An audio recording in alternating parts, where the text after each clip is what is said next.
Okay. Well, folks, good evening. Good evening. Thank you very much, Samson, to LIBERIA Public Radio again this evening. I am going to be having my guest, Mr. Anthony Kesselly, former ULAA president, going to be my guest here tonight. But in the meantime, for about 5 or so minutes, let me have with me here my colleague, Mr. Francis Zinso, the LPR chief over there in New England. Good evening, Mr. So. I'm inviting you here. Can you hear me? Good evening, Samson. Are you hearing me? Yes, yeah. Thank you very much. Thank you very much for joining us here. Within the next 5 or so minutes, we're going to be inviting the guests in here. So, what do you make of my stuff? And I saw your post this afternoon. I'm not too sure which way you're going, which line you were taking. But please, what exactly was you think what happening here? Well, as usual, I'm a free guy, always in the business to express my view, my opinion. That was very weird. Samson Toe and I always team out here, and just right after Ambassador Boycott Town Hall meeting, and you came here, you were all at a happy man. You spoke with Ambassador, and then out of the sudden, we always team out. We always have that diverse views. And I saw your post this morning. You told me exactly what you're going to do. I don't want you there. You this, you that. And you send a post and telling us exclusive. So I'm wondering what's going on here. What is actually behind this interview here? After a talk with Ambassador Boycott, and now we see a close inner cycle of Ambassador Boycott, Edward Kesselly is coming out. I was just curious whether it's just a strictly promotional or will we get some really hardballs question? Well, believe me, Mr. So, this is Liberian Public Radio. The fact that I support the ambassador, that does not negate me being truthful and honest with my guests, whoever that I'm going to have on here. There's no playing around. We will ask the question. Perhaps the question might not be the type of question you will ask, but I will ask the kinds of questions that I think is necessary. Yeah, you go. You look, Comrade Mr. Kesselly, So and I came from the I'm not going long to way. allow your Don't start. conservative view. I'm not going to allow your conservative view to dilute my liberal view, and we're not going to have that. I'm going to ask my question. Let me just tell you now. Let me make a full disclosure. Comrade Kesselly is a comrade from way down the land at the Assyrian brothers from the William V. Tutme High School, and beyond that, I believe one of his presidency as ULAA served as one of the commissioner.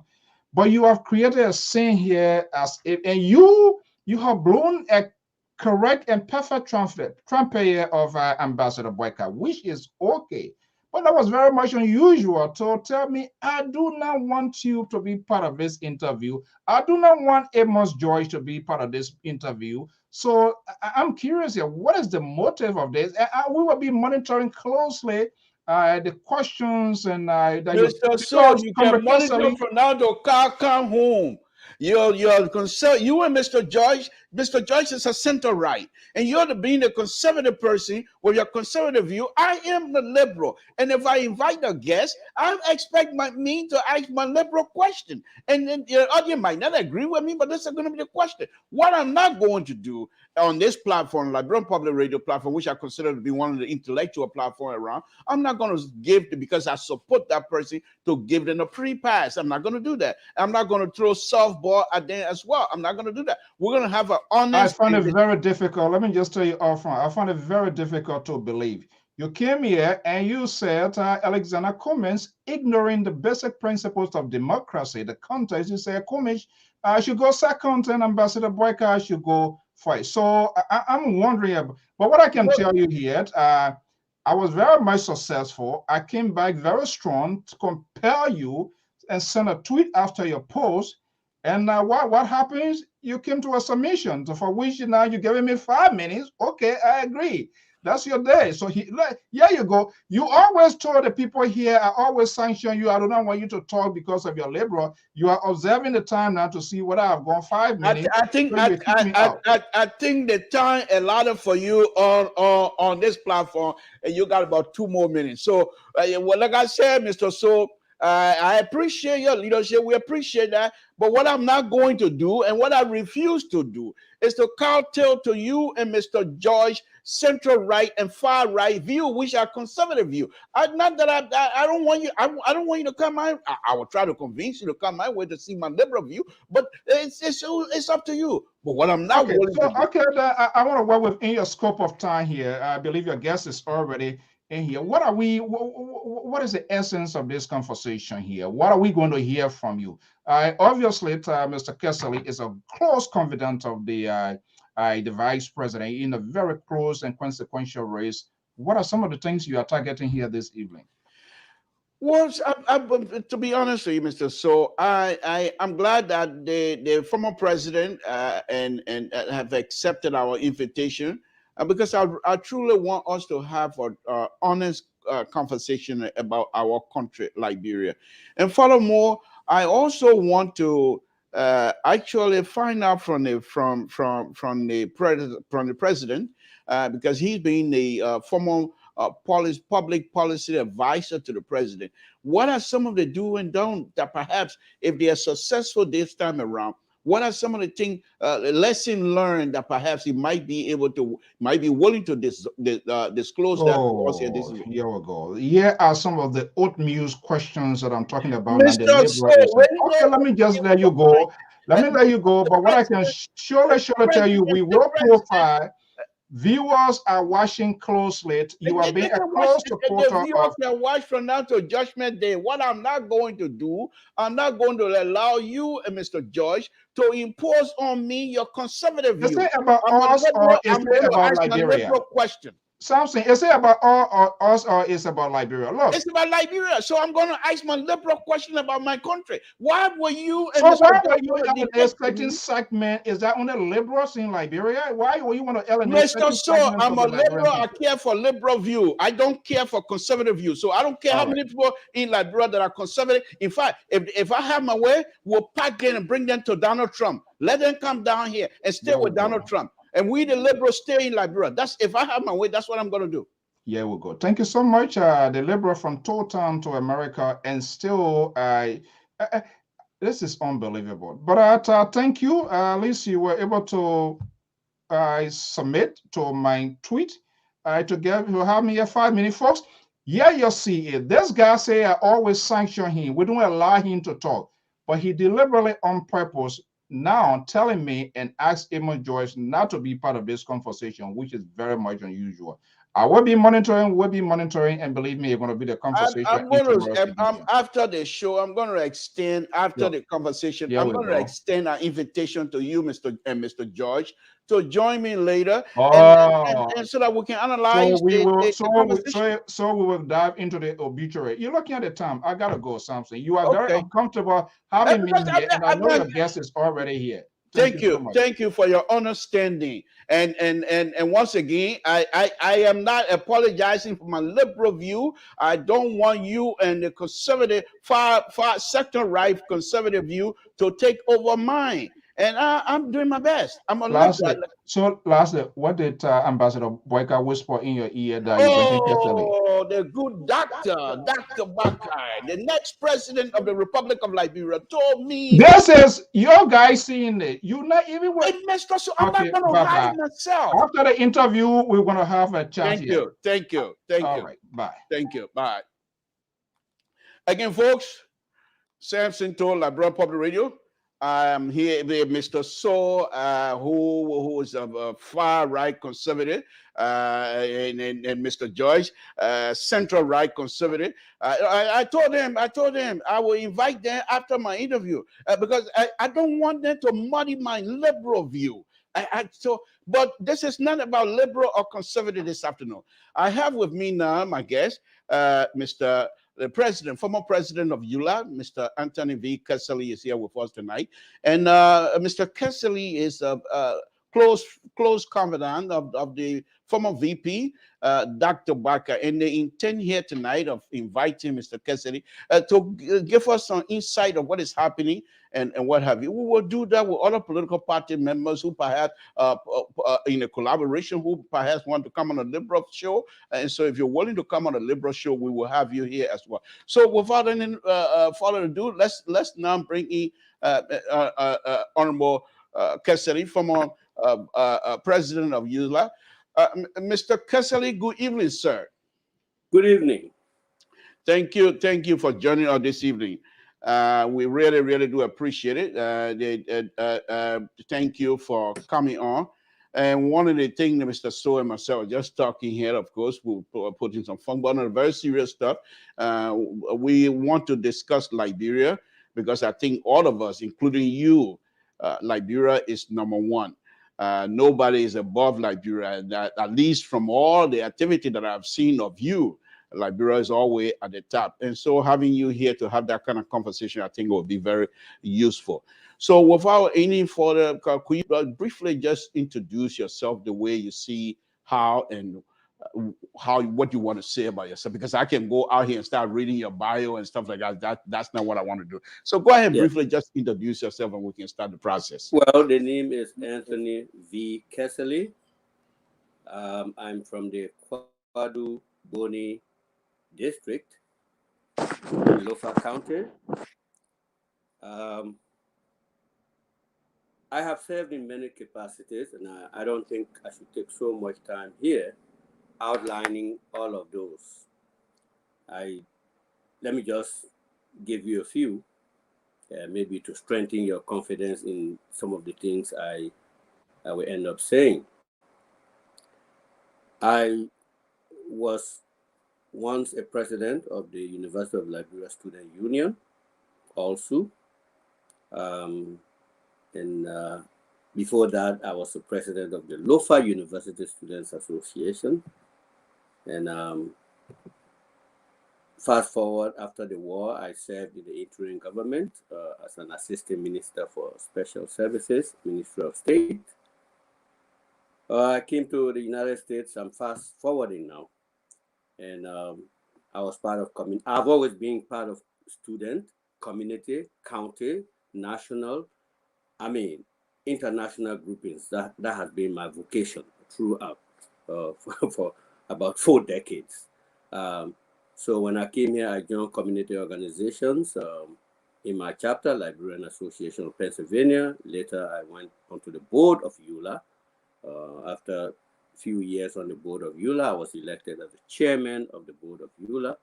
I served 2 terms and then rested 1 year, after which I did come back and I ran for national president of ULAA. I did serve that capacity.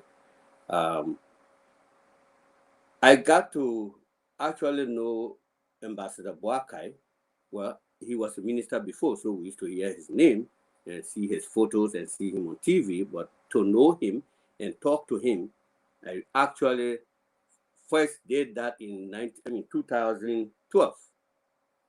After I applied for this vacancy that the SES was recruiting from. SES was Senior Executive Services.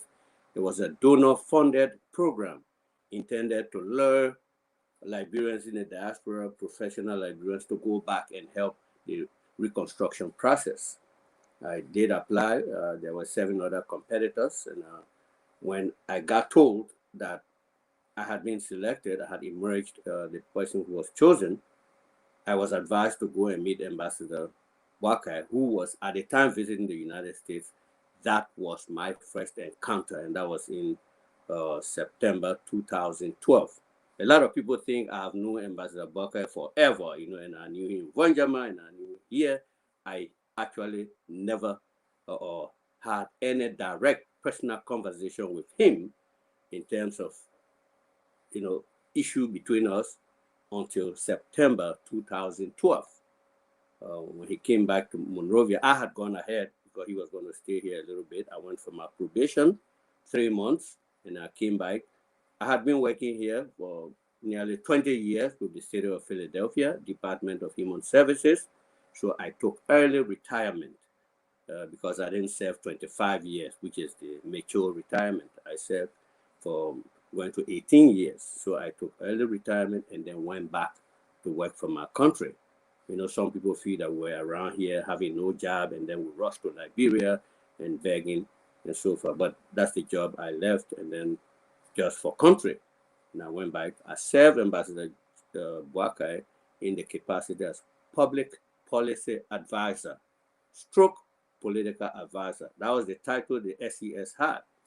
And I was there as a consultant, not a regular employee of the Office of the Vice President. Consultant on a contractual basis, which means periodically your contract is renewed if they are satisfied with your performance. And that's how it was until that government terminated.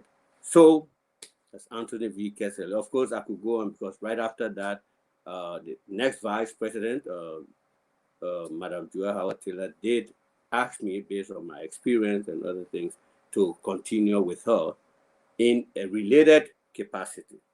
And I served her as a senior policy specialist for 2 years. So I don't know whether I cover the territory. I think you did. I think you did, and you did even more than what I was expecting. Thank you very much. We appreciate that lengthy explanation, tailoring out your experience. Thank you very much, sir. We appreciate it. Now let's get busy here. Let's get busy. First of all, like I said, thank you very much for accepting our invitation. You're welcome. Now, you like I said, I read some of your information, bio, and how you attended NYUMA Public School, and so I'm not going to go through all of those things. So, but leadership, I was vice president of NYUMA Public School. yes, That's a funny little story. There was a test who had senior students, one class. They gave a test. One, Mr. James Kwewu got 98%. Anthony Kesselly got 96%. Vafi Dukle got 92. So that was the government. Kwewu, the highest, was the president. I, the second highest, was vice president.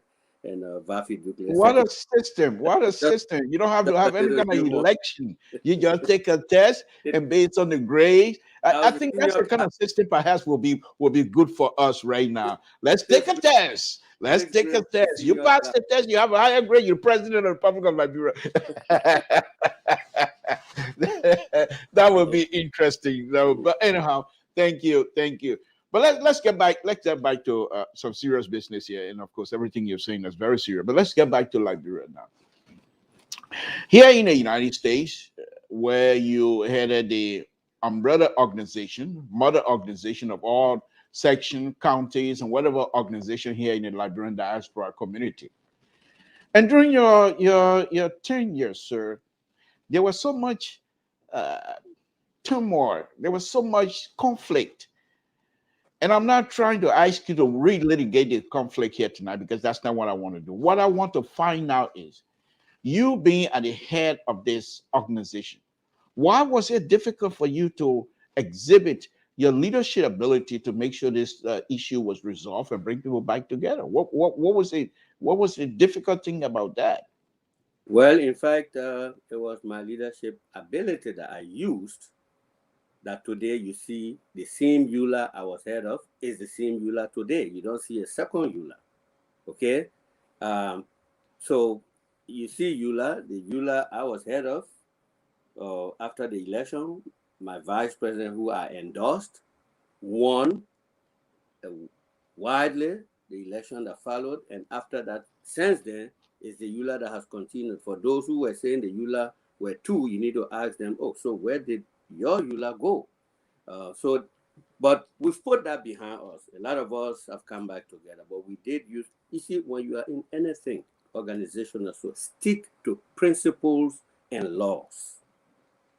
Once you step out of principle, you are vulnerable. And laws, the laws that govern you people, I don't want to go back and give you the details of what went on, but I do know that it was in Pittsburgh. We had a convention, a person who was running against me. We had our first debate in Minnesota, August 30, and we had our second debate on the eve of elections in Pittsburgh. Like today, we had the debate. They broke, apparently seeing what was going on. They said their name should be removed from the ballot, which never happens anywhere. Right. If you your name removed from the ballot. So that's that. Okay. But then we did use, I served my first term, the 2 years, and then I got re-elected in, Minneapolis. Right. The reason I'm asking this question, because here on my platform, I have taken you to tax. And I don't want you here because I'm really taking you to tax. And I was hoping that one day I will have a question you so that you can disabuse me on those comment and assumption and all of this speculation that I continue to narrate here on my platform. One of them was the fact that I believe that you were unable to resolve the issue. and now you are connected with Dr. BOAKAI. How is it now, I say on my show, how then with someone who was not able to resolve issue as leader, why would that person be connected with Dr. BOAKAI and hoping to bring fresh mind? And that's what I ask you the question, because now you have disabused me. I mean, you have cleared my mind. No, but listen, if you say you have not resolved the issue, then you got to tell me, is the issue still there? Where is the issue? No, I said the issue was not resolved at the time, as far as I see, because at the time they had people were going around here, like you corrected today, claiming two ULAA organization. And in fact, when during your tenure, we have, and I don't want us to go into that because that's not. I just want you, because I've been informing my audience. I've been saying these things about you with my audience, and that's what I want you to clear that a little bit, but not to relitigate that issue. The only point I want to make for people to know, we don't have crisis now. We are all together in other forms. Some of us are political allies. You know, the divide is no longer there in ULAA. Okay. The point I want to make for people to remember is that when they say ULAA, Mr. Toe doesn't become ULAA as an individual. ULAA is a group membership organization. They call those groups chapters. In Pennsylvania, you are a member of the Liberian Association of Pennsylvania.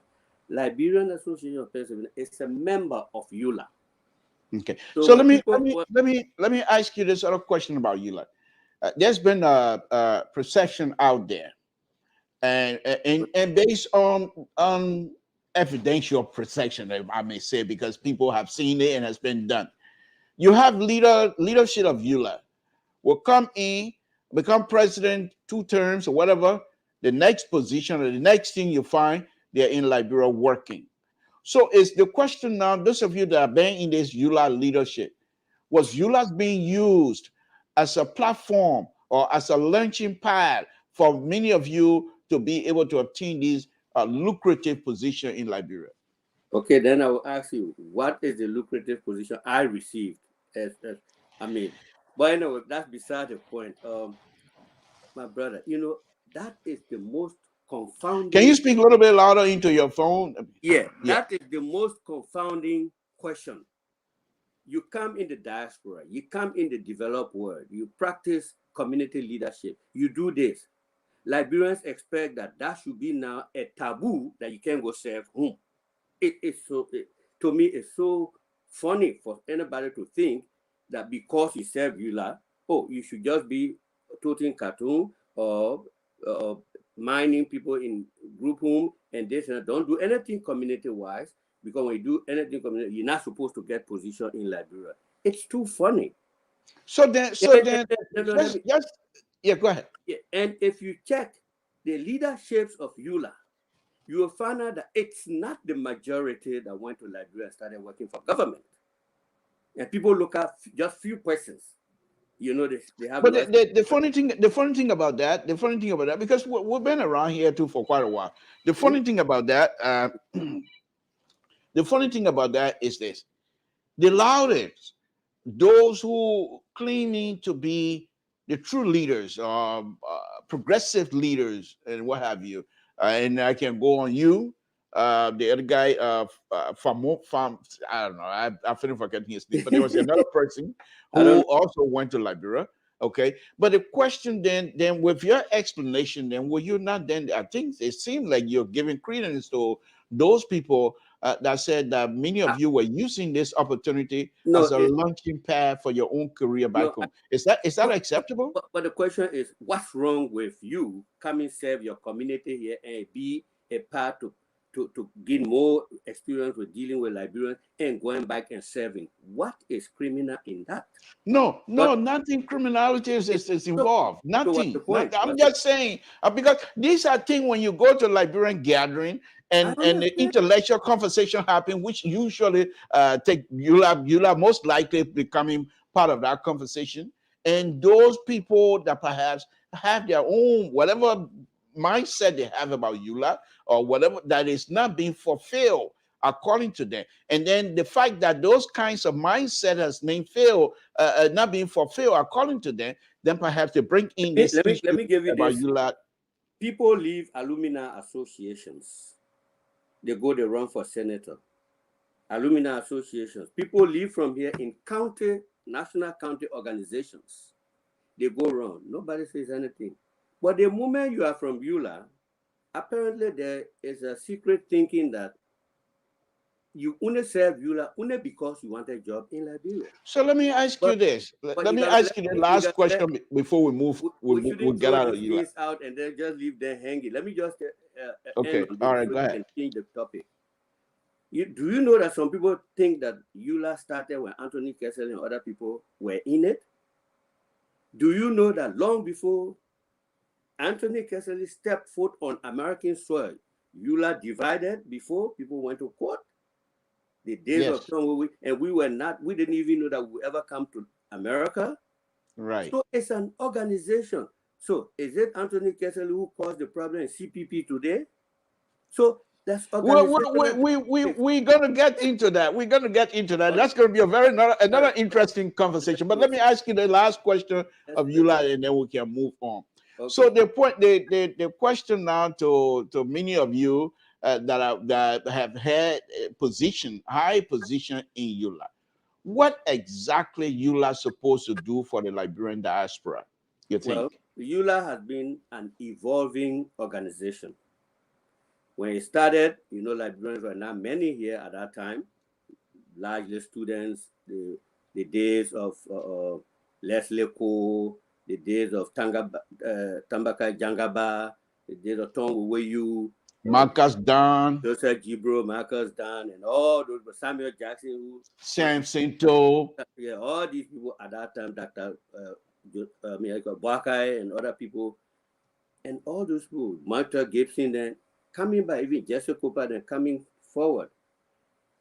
When ULAA was basically an advocacy organization at that time, advocating, but people of younger ages today will not understand what the climate in Liberia was at that time. It was the time the Liberian people were voiceless. You didn't have a legislature like we have today, where you have someone from the least village in River G being representative in the lower house, and having a senator, from all these remote places. It was not like that. And right. It was a one-party state. Right. Elections were just maybe for formality. Right. And you needed a voice, and ULAA stepped in that role at the time. When the war was fought, there was a flood of Liberians coming this and so there was a mixture, now in the students here and there. So we tried to change the constitution to make it also a social services organization. And I can tell you how many students we sponsored when they drove Liberians from Ghana in Liberia. Mm-hmm. And other ULAA presidents can tell you what they did, mm-hmm. So, and there's a lot. Well, one of the things I want to say to many of you who had the opportunity to lead ULAA, those of us that were around, and I've been associating myself with ULAA for a very long time, with Marcus Dunn, Wowoyu, and everybody else. We go to fit it. But one of the things, yes. One of the interesting things that I noticed, and for which I find myself withdrawn from the full participation of ULAA, was it caused some serious problems with many young Liberians that were involved in this ULAA and other organizations. In that, I watched some friends, those who have family, and have kids, and many of them were not able to be there for their kids because they have these organizations, specifically ULAA, having these meetings from town to town. There's not a specific place, and people have to travel weekends, and sometimes those days, there's not like you're going to just fly from here to there. Most of the time you have to drive. Those days there's not even a fax machine. You pretty much have to, but the point that I'm trying to make, I sympathize with you guys. In order for you to become a leader of ULAA, you pretty much have to attend many ULAA organization meetings. And these meetings, when they go to this meeting from in the morning to in at night, it goes on and on and on. And they go to the meeting at a podium, and people come and give speeches and things like that.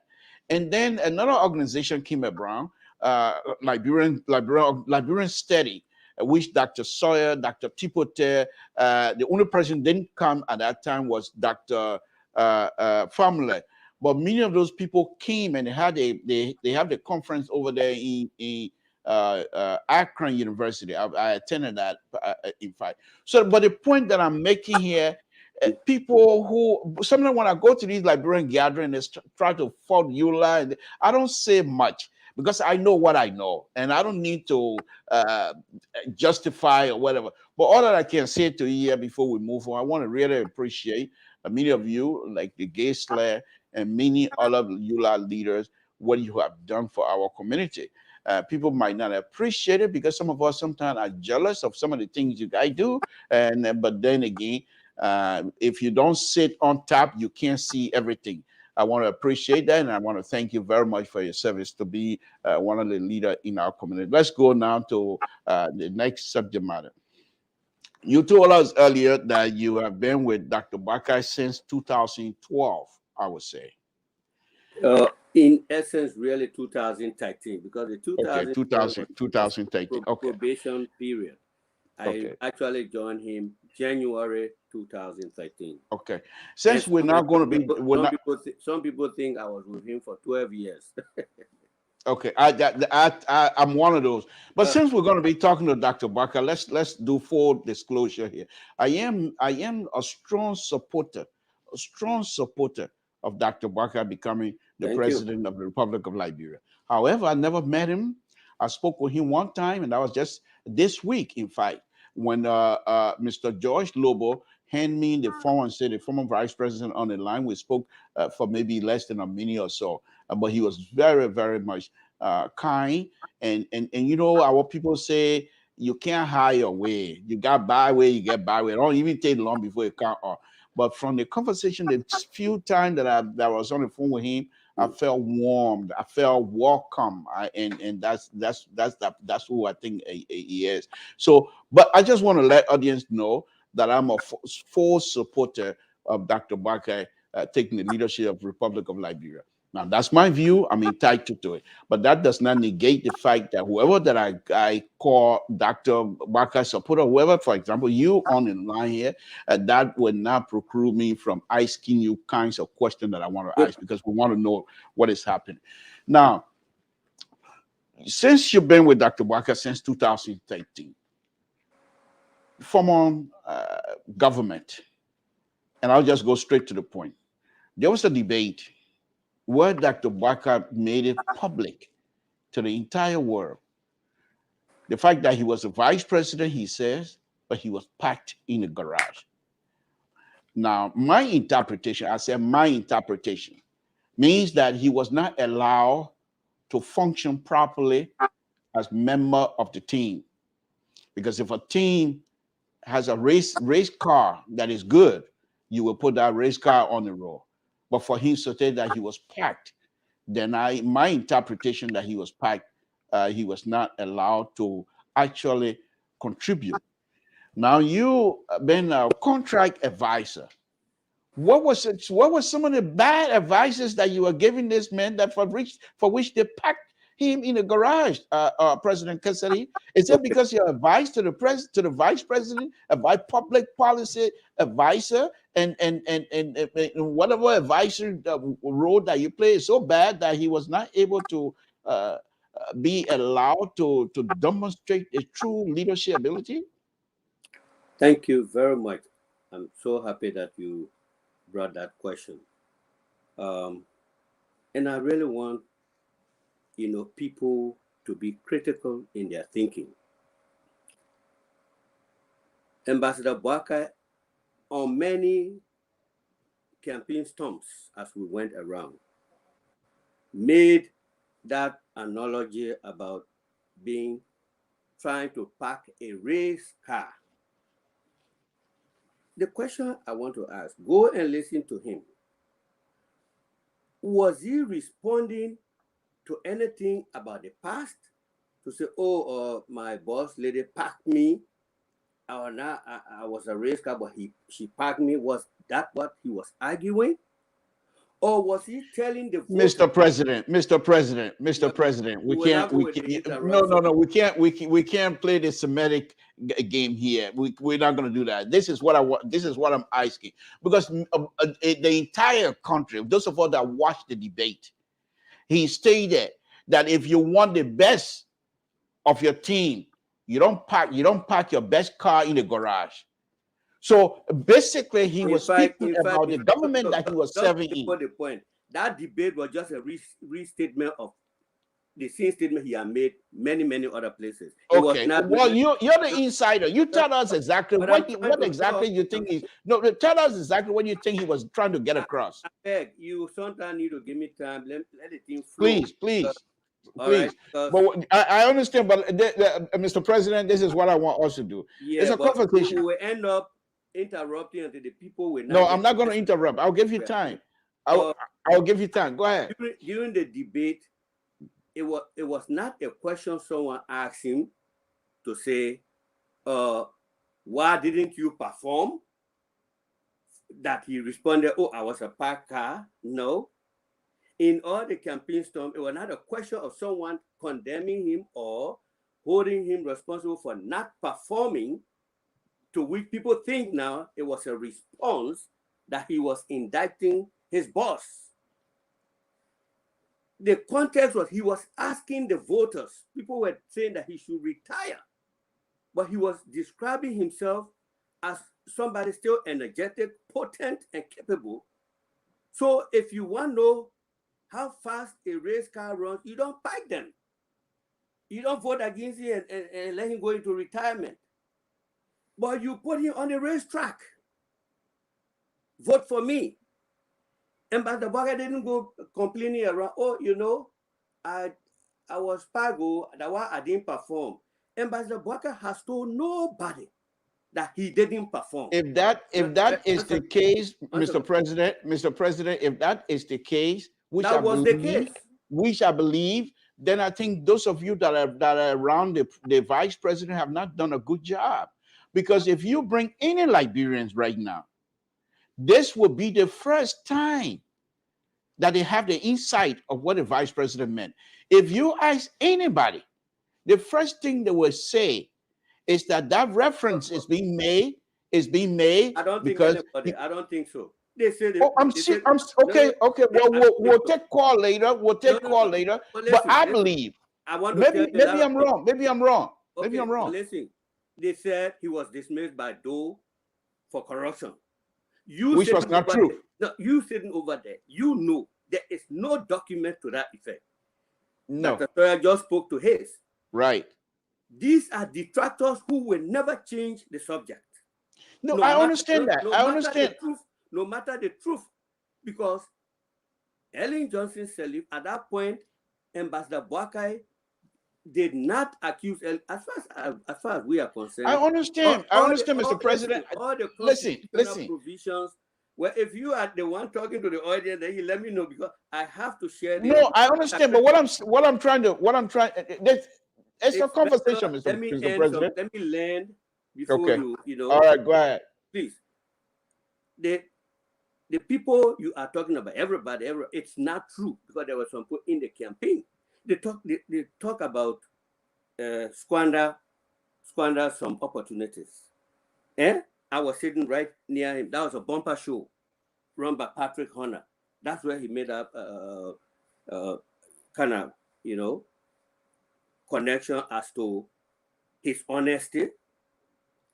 Okay, Ambassador BOAKAI would have sat there and said, oh, we achieved so much. We built golden streets and everything was good and fine. But he said, yes, we did squander some opportunities. Who does that in African politics? It's not a question of humility and honesty. And that's true. When they ask him, what you doing, he said, implementation of some of the things. Then the detractors do what? Oh, they squander the people money. are you going to serve detractors? Because they're not going to change. No matter how they find the recording, how they find the context, how they find the follow-up questions, that's the only thing they have. This old man is very hard to catch. You see now the focus is on age. You can't catch him. $30 million. Which doesn't mean much to me. Okay. $30 million. You people are journalists all over the country who have really undertaken to say, well, this is a critical thing. Let's go find out what this was about. Because nothing you'll find. You're not going to find anything. Because there was no $30 million government project that was put to his care. But when you see some people talking, it's as if to say they were there, the contract was consummated, the concession was taken and given to Joseph BOAKAI to run. So then the question again, once again, the question that I have, because the explanation you just gave here, makes so much sense. But that's the fact. It makes so much sense. But he was not the indicting Ellen Johnson Sirleaf. Listen, if you want to know how, was he on campaign stuff to tell people that, were people asking you, oh, you didn't perform? This is something he volunteered. Say, if you want to know how fast a car goes, a race car, don't park it in the car, put it on the road track. I agree. That it just makes sense. It makes totally good sense. I agree. But here's the problem we face. Those of you that are, excuse me 1 minute, please, Mr. President, please.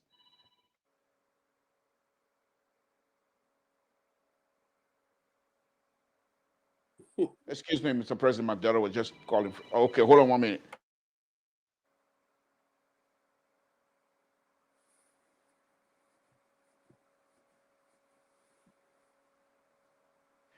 I mean, you don't understand. You have kids, you know.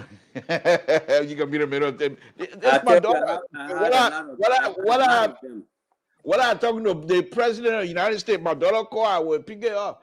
I don't know what that day. Well, I don't know what happened up there. But anyway, let's get back to the conversation, Mr. President. My only concern and my serious thought on this is perhaps those of you, and not you particularly, but those that were in charge of the communication process, of the information process, what you just explained here. But we've said this over and over. Maybe I'm not reading much. Maybe I don't go around reading all of these things. Maybe not. So I'll take it. I'm glad you bringing it up to disabuse me on that. Let me ask you another question then. Now, you say here you don't believe that statement was made in essence to denigrate the former president. I say it was not. It's not believe or not believe. Okay, it wasn't. Okay, all right. Then let me ask you this: what happened between the former vice president and the president? Why was the president not focused? The former president did not come out in full force to endorse the vice president during the campaign of 2017? I do not have any means by which these people come a long way in their friendship. I have no clue as to what happened. When I got there, when I joined the office, it didn't take long. I heard that the president was pushing someone to run with Vice President BOAKAI in the ensuing elections. I didn't talk to Ambassador BOAKAI about it. It was not my place. And I never had opportunity to go talk to the president at the time about it. It was just something I heard. Okay? But you've been a public policy advisor. Yeah. And you've also been in strong leadership position. Yes. And you also have a vice president that you yourself, when you left office, were pushing that person to see you. Will you not find it kind of ironic or strange that the president would not push somebody who supported her for 12 years, for 12 unbroken years? The point I'm making here is, I do know we had the birthday celebration of Ambassador BOAKAI at the ATS, and I know President Ellen Johnson Sirleaf was there. Okay? That much I know. I don't know what other areas she boycotted. Now, let me tell you this, though. In all this, know that I was not, and I'm currently not, a member of the Unity Party. I was not privy to decisions that were made in Unity Party executive committee meetings. Okay, I fair want to enough. tell you that clearly. Fair enough. Never some of these decisions were taken there. We have our opinion, but it's really not my place to come here and tell you. I wouldn't be that unprofessional. Okay, this is what Ambassador. No, I mean, you and I, before we came on air, there was a conversation we had where you told me, I said, a question, if I can answer, I will. And that's what I expect out of a man, to say, I don't know if you don't know. I wanted all journalists to know, we who serve as advisors, you know, we are people who they can cut off our head, assuming what we did or what we didn't do. Okay, but it's not my place to come and say, oh, you see this road that Ambassador BOAKAI paved here? I'm the one who advised him to do that. You see, the last time was supposed to come, he didn't come. I advised him to come. But I'm going to ask you anyway. I'm going to ask you anyway, Mr. President. What are some of the advices you give the Vice President? I will never give you one. I will not be that unprofessional. It was in the contract. Everything is confidential. And I'm not a lawless person. When I'm advisor to what I did, if you are just my friend, and I gave you some advice, I could be at liberty to say, but in government, what I did in the line of my duty, I signed a contract that was confidential. And I will not come from behind Ambassador. What he did, if I didn't want to be part of it, I would have stepped aside and resigned and not renew the contract. If I was not an employment, it was a contract. When the next time came for the contract, I would have refused to renew my contract. But I stayed there and until it terminated. So I will not come sit on any public platform and say, this is what I told Ambassador BOAKAI. This is what I told him. This is what I see that as extremely unprofessional, and it will be a violation of an oath. But you also sympathize with my position that I have to ask these questions. I don't think you're supposed to ask, because I think in journalism you should know who will give you what information. No, I think it's my job to ask the question. If you want to provide that information, it's clear. I know you will not tell me, okay, what kind of disease Ambassador BOAKAI has. You won't ask me that, because you know it is by law. Yeah, but when we're talking about public policy advising, yes, it's different than a medical opinion and a medical advice. That you are advising. You were. No, it's the same. No, but that's that. But you agree that I'm entitled to my opinion then. So please. Well, if you want us to spend some time on, I mean, I can say. No, we're gonna move on. We're gonna move on. What I want us to agree on, Mr. President. What I want us to agree on, Mr. President. I'm not going to ask you questions that I think are out of bounds, but questions such as, okay, for you, I agree, and you can say you don't want to answer. We'll move on. But for me, you were a public policy advisor to the Vice President of the Republic of Liberia. Yes. Who action affect all of us, whether you're in a diaspora or not. And so it is my duty to find out if your advice, what kinds of advice that you are giving me that benefited me. No. But let me throw one other. Let's move on to that. Let's move on. We're not going to. No, hold on 1 second. 1 second, please. I have no authority to implement anything. Right. What I gave him is what you call advice. I agree. It's not mandate, it's not order, it's not command. I agree. What he takes is his prerogative. What he doesn't take, fair enough. Fair enough. So I can't come indict him because that was what I signed for.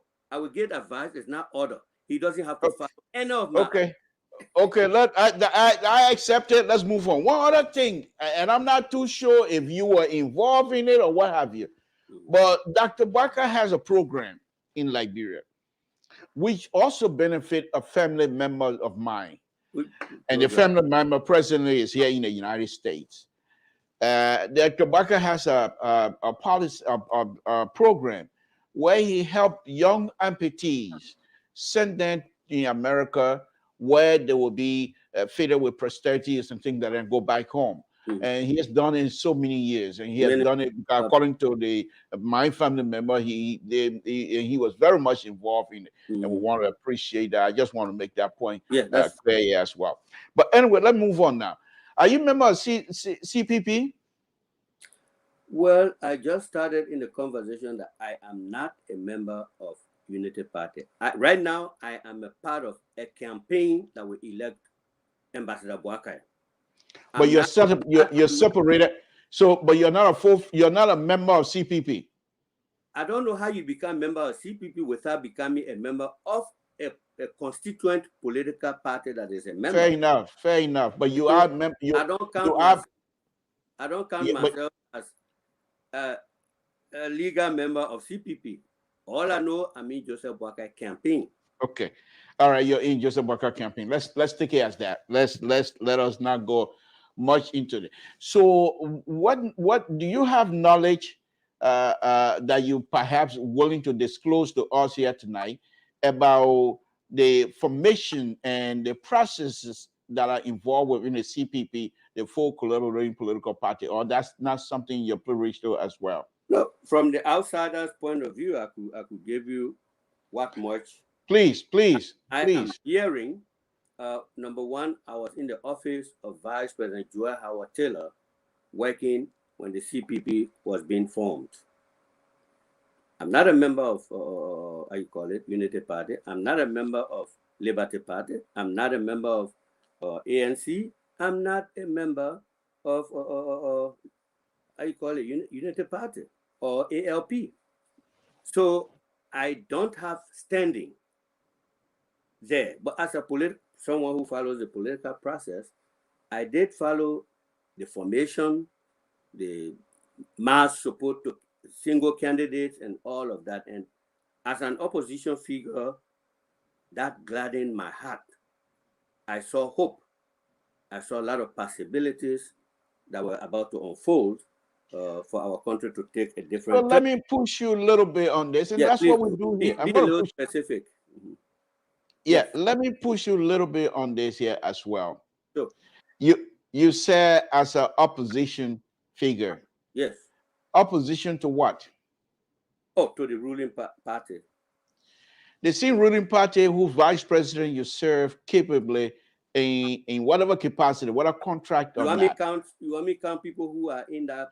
No. You see, Mr. President, if you do that, then that's what provoked me now to say we can't do that. Because I'm asking you a question and then you're acting a CDC member now, to be honest with you. Because CDP, my thought process, it seemed to me that you've been around CDC people so much that you started a little bit picking up their bad behavior. Because I asked you a question and you're using question to answer my question. That's what it is. So let me try again. Let me try again. You really need to retry.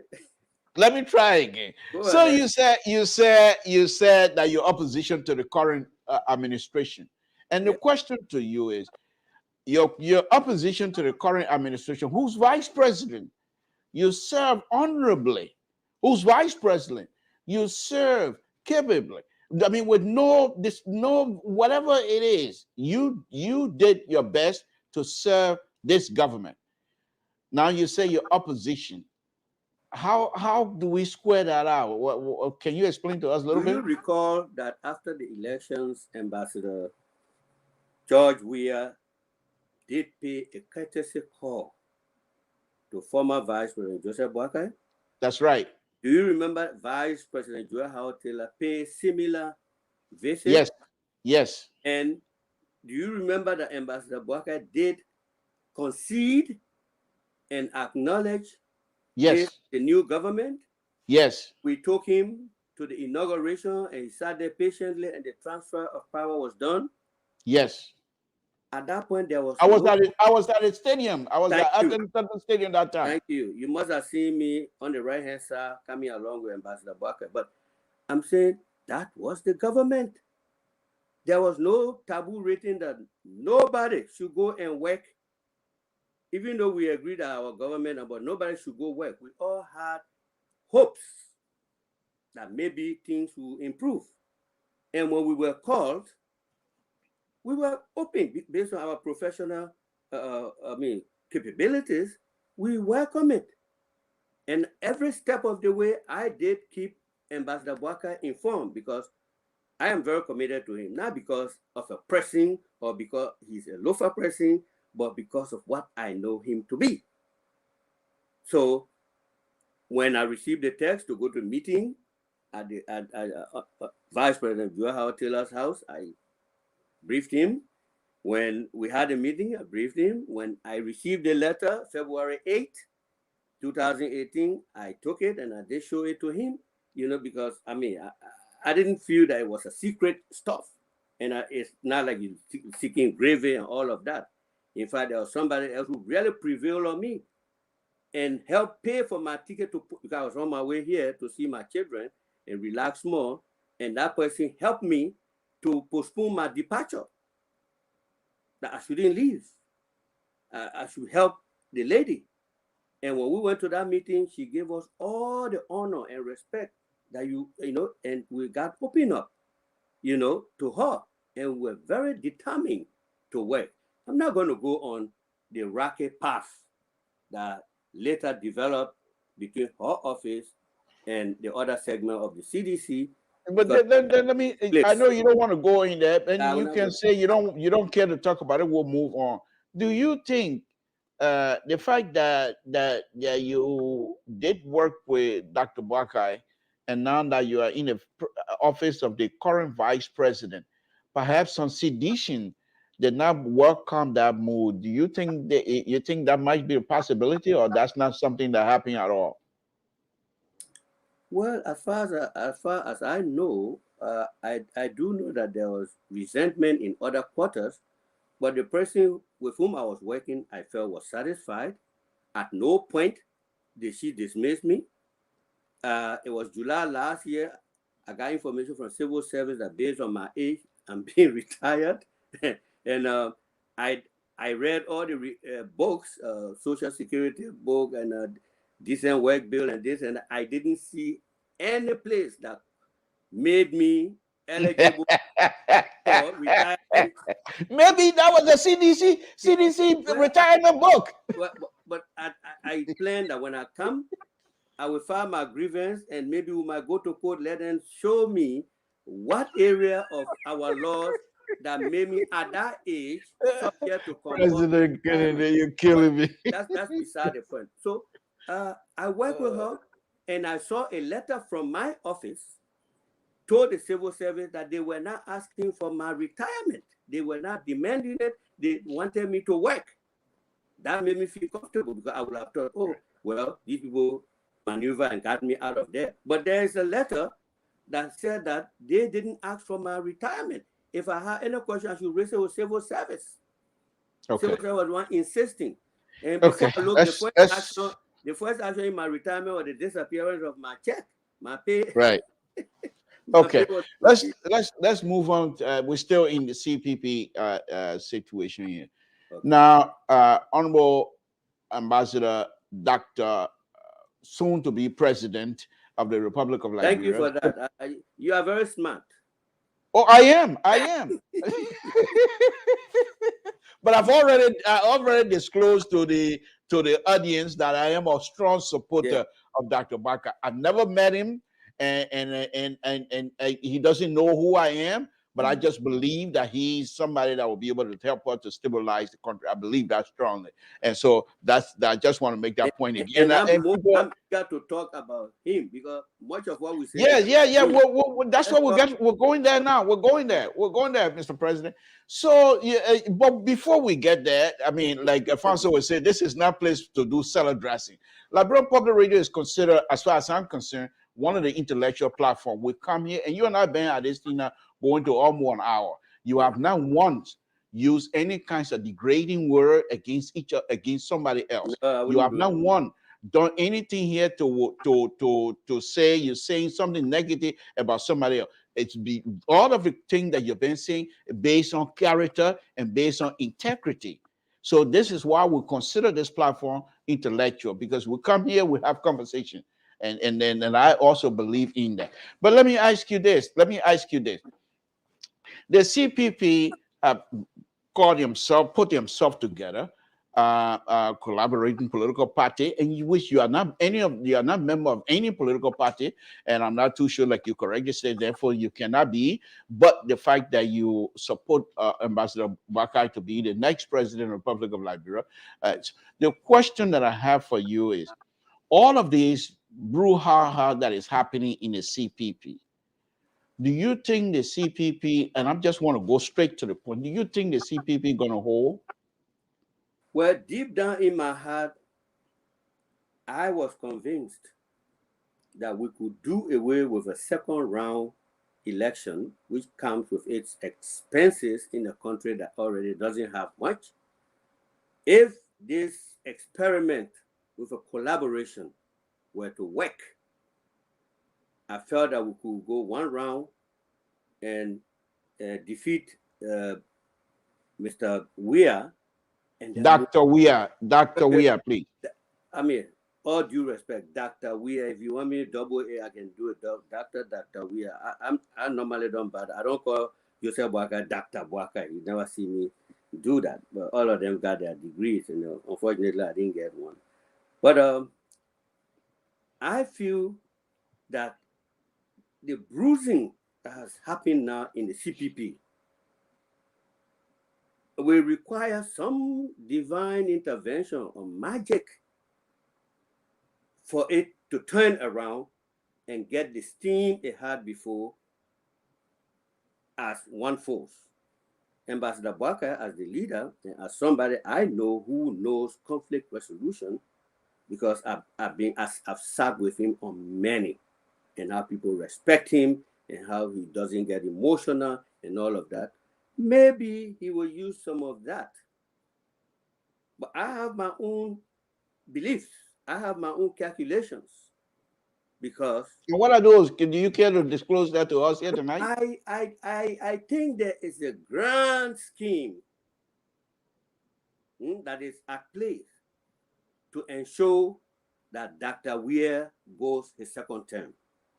Well, but Mr. Kesselly, we're going to hold you. We're going to hold you to them and see if you can give us more than just a blanket statement, such on a intellectual forum such as this. You stopped me.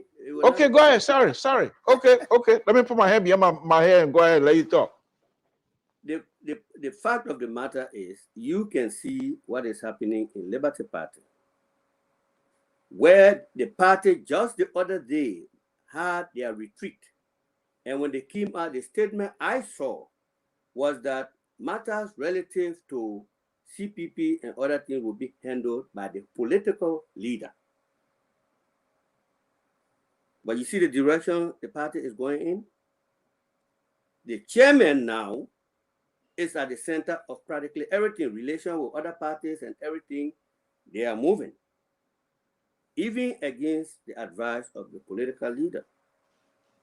Now, the point I'm making is that some people, and you see me on Facebook all the time, that's not all I do.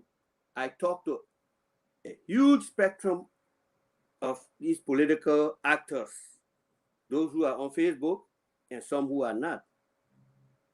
And the feeling is that if ANC and these parties were allowed to remain glued together, the chances of the president's re-election will be very, very, very slim.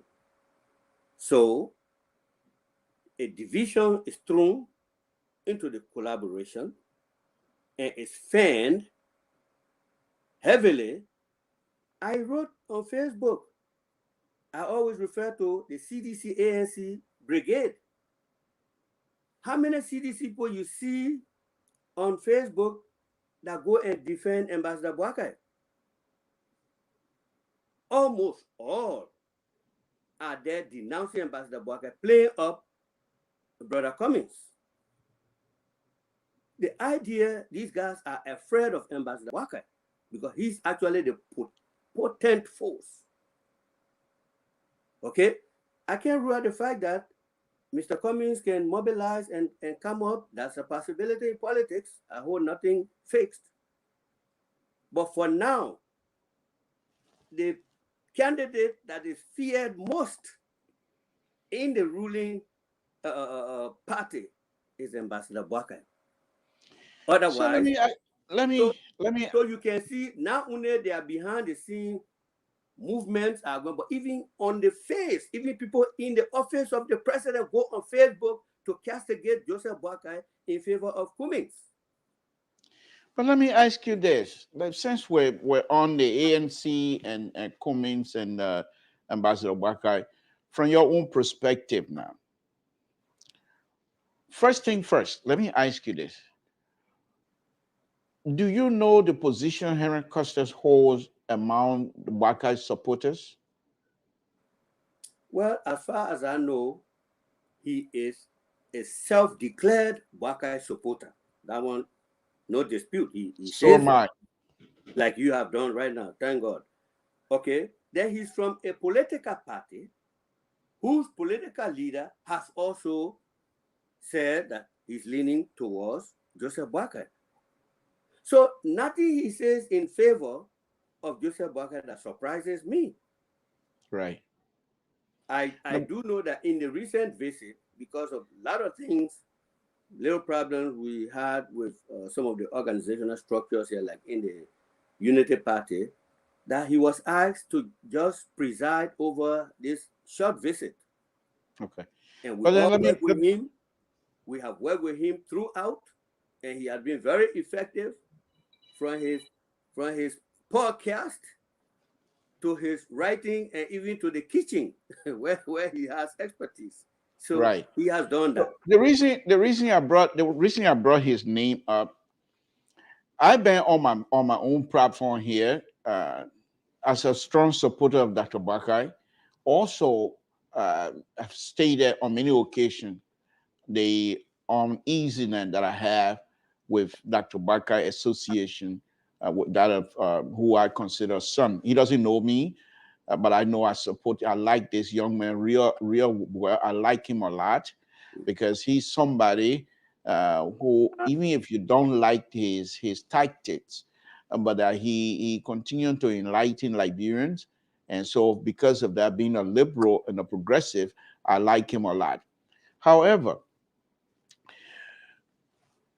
in terms of culture, and I know you're from a county that is heavily influenced by culture. I live with people from Lofa County, in Grangida County, in Town specifically, on the Army people, because that's where I'm from, Town. I grew up with kids from young people from Lofa County in the barracks. When my father were there in the barracks, so I grew up with many people from Lofa County that I don't want to call their name, Gizzy Boy. I don't want to call their name right now. But anyhow, and I do understand the culture because my mom used to sell at a Baker market, and many of the ladies from Lofa County that were selling at the Baker market have their kids. Many of them have their kids at the University of Liberia. They believe in that. And I've always stated here that in Liberia, as far as I'm concerned, in terms of education, you have, from my perspective, you have Cape Mark County, then you have Lofa, then you have NYUMA in terms of educational ranking. From my perspective, that's how I did those. But when it comes to true culture, Lofa County for me is always at the top. Lofa County not only involved in someone that can teach all of us the culture, but they also at one time were considered the bread basket of the Republic of Liberia. Lofa County for many years felt Liberia, gave us food. It might not be free, but they were able to provide food. Okay, so the question that I want to ask you, Mr. President, Costa is on record of insulting that I consider insult. Other people might not, but I consider insult. ANC leader Alexander Cummings. And then once that we hear from Dr. BOAKAI to say this is not who I am, I don't think we need to go that route. We don't agree with them. We might not agree with them, but to use words to describe people that are irreparable. You can't do that. So quite recently, during a Philadelphia town hall meeting, he made a parable where he said some nails go into the tree, and when you remove the nail, the scar remains, which I thought was a reference to that specific thing that I'm talking about. Have any of you, those of you that are closer to Costa, have any of you talked to him that this, even if Cummings to be president, or if Cummings is so bad in the country, he's also a Liberian, that this kinds of stuff would not be tolerated, and we're not going to support any idea like that. Have any of you approached him on this? Firstly, let me say this. You know, I get confused when I see people fixated on one situation and turning blind eyes to every other similar situation that has happened that has not aroused their interest. People act like Costa just flew from the skies today, came and sat before the platform and started insulting Cummings. Brother To, 2017, first round, Costa was in Liberia. Costa had big radio show. Costa was talking. Costa was cursing some people. Costa was describing some people. Nobody died from it. And the people on the other side never one day told Costa, oh, stop that. You getting me? Today, there are a lot of replays of things Costa said about Ambassador BOAKAI. A lot of people say things about people until they get to know them. Some do change their position. Some remain, ashamed. They don't want to change. Costa had a review of Ambassador BOAKAI, and he took a position that he now occupies. Dozens of people are from Cummings' side daily, regularly insulting Joseph BOAKAI. Similarly, now in the Costa, so many other people on Facebook are insulting Cummings, etc. It's back and forth. Let's stop making this thing as one human being that exists that's causing one person. Okay? It's now one Costa. Maybe because his platform is bigger, but who knows? Your platform could grow tomorrow. But they have made it as if to say the whole public forum or public platform is quiet. There's only one human being, Henry Costa, who's causing one other person. To me, it's not a fair assessment. There are people, I don't want to call names because you call names, maybe you invite people, but you listen to descriptions of Omar BOAKAI, it's this man. And that's why I really wanted to talk about him today, about what I observed of him. This man who has gone through years of self-denial for that country. This man, that self-discipline. You know the temptation, people come and say, oh, this person got clean hair, clean hair. And they try to get Ambassador BOAKAI hand dirty, but they're catching difficulty because the man has lived a life. Okay? This man has sat within temptation. If he wanted to be millionaire, richer than Mr. Cummings, I think he would have been out of our resources and our money.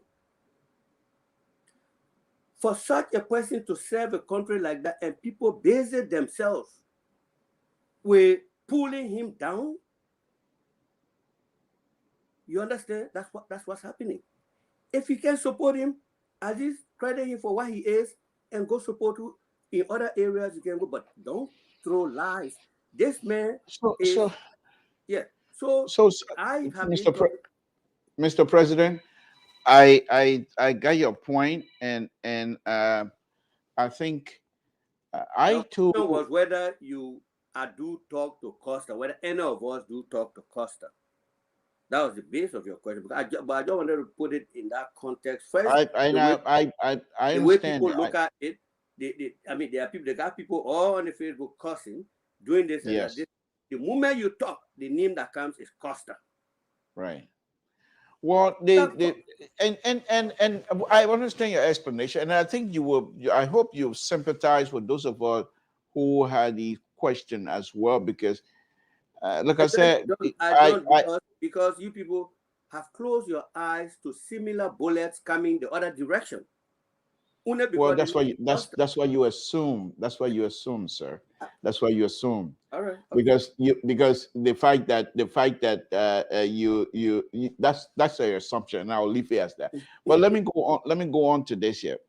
I too have seen, and I'm on a peruse of Facebook daily, and sometimes there's people, young people who are old enough to be Dr. BOAKAI, a great grandfather, great whatever, but they come up with language to describe of what the heck is this person. You and your fool forcing. Hold on. Can I call you back, please? Thank you.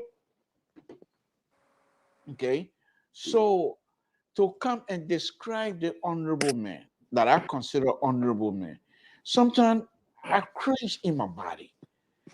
But then I thought to myself, I keep thinking to myself, well, sometimes I want to respond. But then I will say no. Imagine too, when those insults were coming from Costa, Mr. Cummings is not even a director in the government right now or whatever. He's not in it. Ambassador BOAKAI was vice president of the republic. Yes. Well, I coming here one time. I coming. Did you see Ambassador BOAKAI giving speech? You tell Costa to start causing me and this and that crap. That's a crap, baby. I coming here about that one time, and he said one of his regret is that the inability of the leadership themselves to talk to their supporters to calm down. He said that was his frustration, but that they were going to work at it. But let me just But he was here 2017 though, and he was hearing it. He was hearing the same Costa. Yeah, but I'm not going to. I just ask you that. Okay. You know, for us, what you're doing now is like shifting blame. I just ask you. I'm not shifting blame. I'm pointing to other similar acts. I'm not. Yes, but I didn't ask. And I'm not a lawyer. And you're much more. You see, this is what you're doing. You're much more experienced. You're much more experienced in this kinds of conversation. In the press, come and say, look, this is a perennial problem now on the public something. This person is casting stone. Costa is casting stone. This other person. Let's find a way to solve it. But I will not agree with people who only come with one name and close their eyes to all other names. Okay.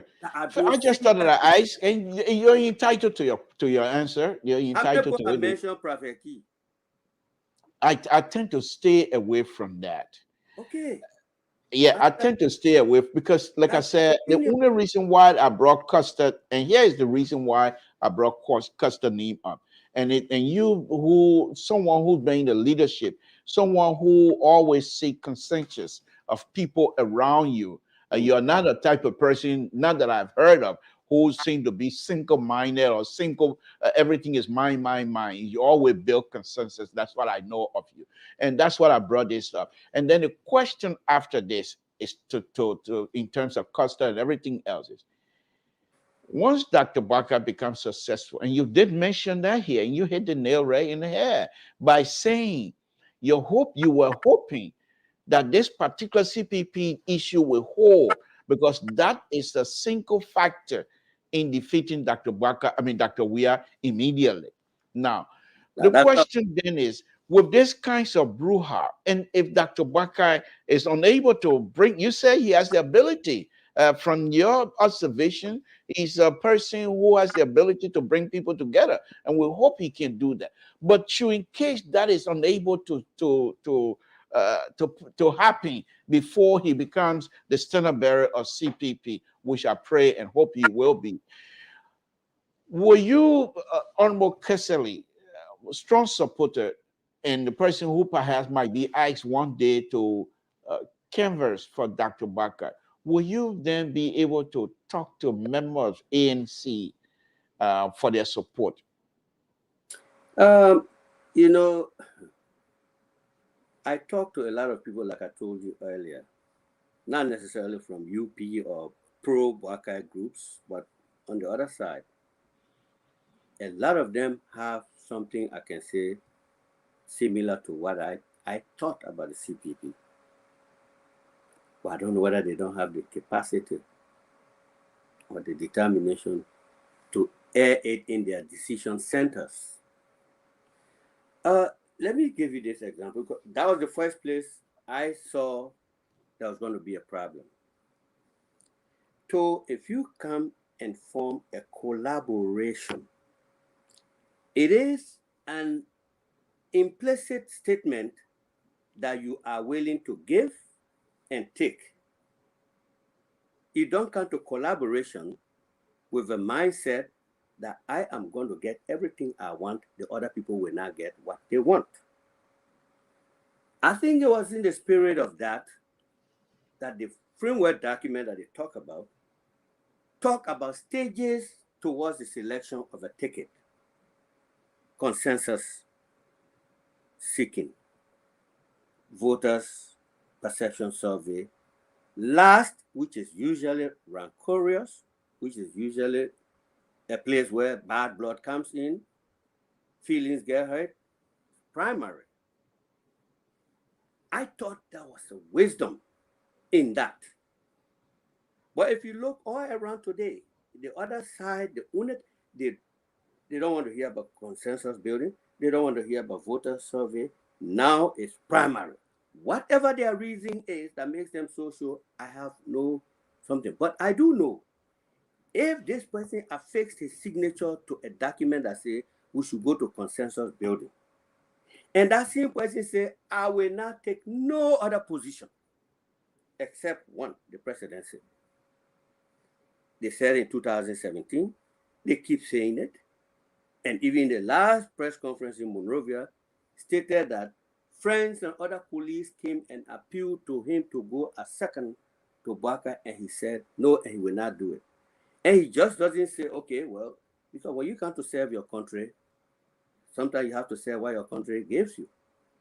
Yeah, you may want to say you don't want to weaken your negotiating position, but if you give a logical explanation to say, I am not going to take anything besides presidency because I will not achieve this, based on this, so it is only the presidency I will take.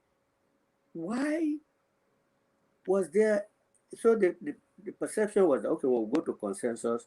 I'm giving nothing. Because from day one, I wanted to be president, and it's the same president I want to be. Unless they give me that presidency, the consensus will not be built. Then they go to voters' perception survey, and the voter perception survey doesn't show this person. It says that it's better people want you in second place. The president has already made a vow that they will not take any position besides the presidency. It makes it difficult. So I was wondering, I said, where are these people going? Unless someone is prepared to adjust that kind of fixed position, it doesn't seem possible. Because I'm sitting here, I must say this as my personal opinion. I will not bite anyone who says that Ambassador BOAKAI should serve a third term as vice president to someone. I don't think that makes sense. He has served his country in that capacity. Those who have not served their country, can at least compromise to go in that place. But you cannot say, Ambassador, you are vice president, you did it, you are being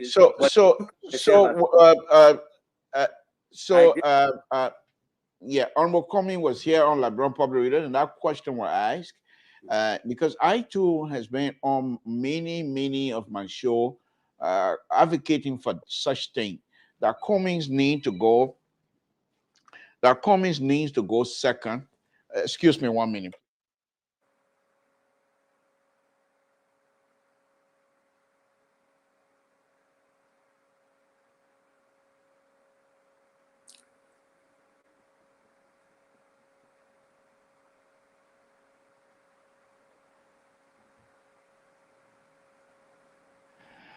Okay. That it's always been my monologue, whatever you want to call it here. That coming needs to go second, and to Dr. Bakai, and then maybe in the next turn, after Dr. Bakai turn is over, people will support him. Well, That's let me bring this into in the last press conference that he gave in Monrovia. He said all these things are being done to him because he felt he was the victim of some kind of scheme that Nyombli, Ben and I were doing, in which Ambassador BOAKAI was complicit. That's how he put it. He said, it is because he has become a threat to someone's last chance to be president. Listen to that. well, without me supporting that statement, all I can say to that is you yourself, you just stated here when you say he made that statement, but you yourself collaborating that and possibly making his case strong, because he said you will not ask Dr. Barker to go second to be the third term vice president to anybody. So but you're getting me. You're not getting the point. I'm no, hammering. I understand that. When you say he's saying that Comey is saying that he's But okay. Go ahead. that's not all I was saying. I just said that as the background to what I'm about to say. Okay. If I say this is To's last chance, Right. implying that is either age, if the person not getting now, because how did he know that it's the person's last chance?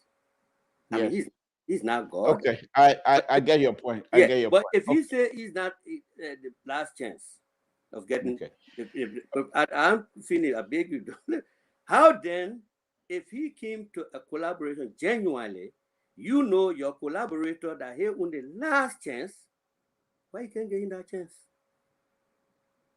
Oh, you want to take away his chance, he who has served in other capacities before. You're not going to yield for that because you acknowledge that that's the person's last chance. That's why you say we now God, we don't know his last chance. But you say it is his last chance. That's why all these things are coming to you. It's recorded. So if you feel that you want to collaborate with someone, but at that person's last chance at the presidency, and you and that person for this, so you basically saying this man is doomed. He should never be president because he has lost his last chance. I will not give it to him. Okay.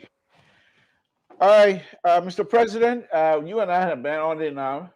So, you mind if we go ahead and open the line and have very well. You want to do that? That's the part I want. If there are people waiting to come on the line, people will be willing to call. I'm going nowhere right now. Home. I'm relaxed. Okay. Relax and retire. Let me put a number up. Let me put a number up so that people will call. But rest assured, you are protected. And now on this platform, people come and say anything and things say we're gonna let them go. So I have a control here. The people will call my phone, and if any kinds of person come on here and try to be rude to our guests, we will shut them off. So I hope you don't mind that. Let me tell you, this is Anthony Kesselly.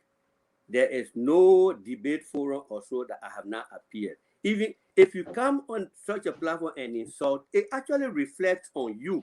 Yeah, but we don't try to. We don't encourage it here on this platform. You're the moderator, but I'm afraid of nothing, absolutely nothing, from insults or whatsoever. I'm used to it. I built that skin long time.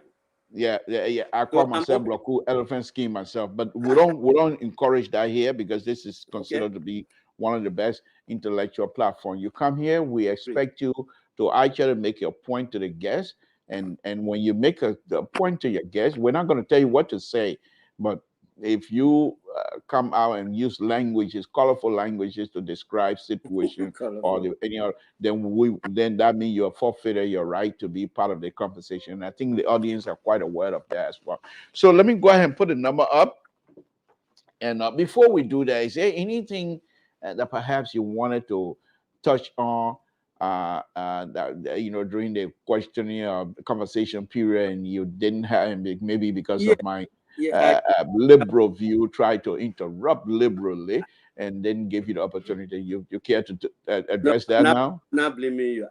I only wanted to talk about, because this actually I don't see as being about me. I'm not running for president. People say I'm fighting very hard to be Minister of State and all that stuff. But are you fighting hard to be Minister of State? I am fighting hard to serve my country in any position. Even sweeper, I'm not focused on position.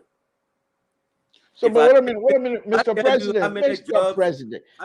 President, you say it doesn't you can serve in any. What if you're not qualified in any other capacity? You want to serve in it? Serve in any, which means what is offered to. I know when they're offering it to me, the person got to know that I'm competent. I'm going to achieve something for them. Anthony Kesselly, you will catch like that. You gotta be kidding me. If you appoint me because I'm your countryman, oh well, and I don't fit. I tried to do one of those get you stuff, but then I forgot that I was talking to Anthony Kesselly. Yeah, forget it. Let's. But the point I wanted to make, the chance you gave me is that Ambassador BOAKAI is someone I don't think this country should miss. Despite all this noise about this corruption, most of the people making those points, it's just because they don't have other things to say, but they can't find it. I got amazed about things I found when I actually started working with Ambassador BOAKAI. Some of the records, temptations that were put before him. I don't know how many people will be able to turn their eyes the other way with those kind of temptations. And in Liberia today, we talk about impunity. If you don't have a leader who, like Ambassador BOAKAI says, leads by example, we are still doomed. If you have a leader who comes to office, in 3, 4, 5 months, they are constructing so many condominiums, and you don't know where the money coming from, and this kind of, how they call this thing, crisis after crisis about money, scandal after scandal about money not being investigated. Some thieves are roaming around, but some people they consider as thieves are followed vigorously because of their political orientation, while other people are left. You need to have a leader like Ambassador BOAKAI, who has been there. He has sat and seen temptation to do the wrong thing. He has managed not to do the wrong thing.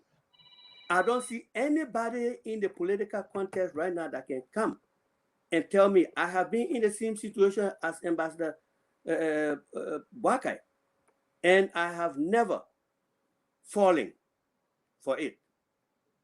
I know people talk about their work in corporate America, but you know the systems and the guides, and the limitations and so far that we have here.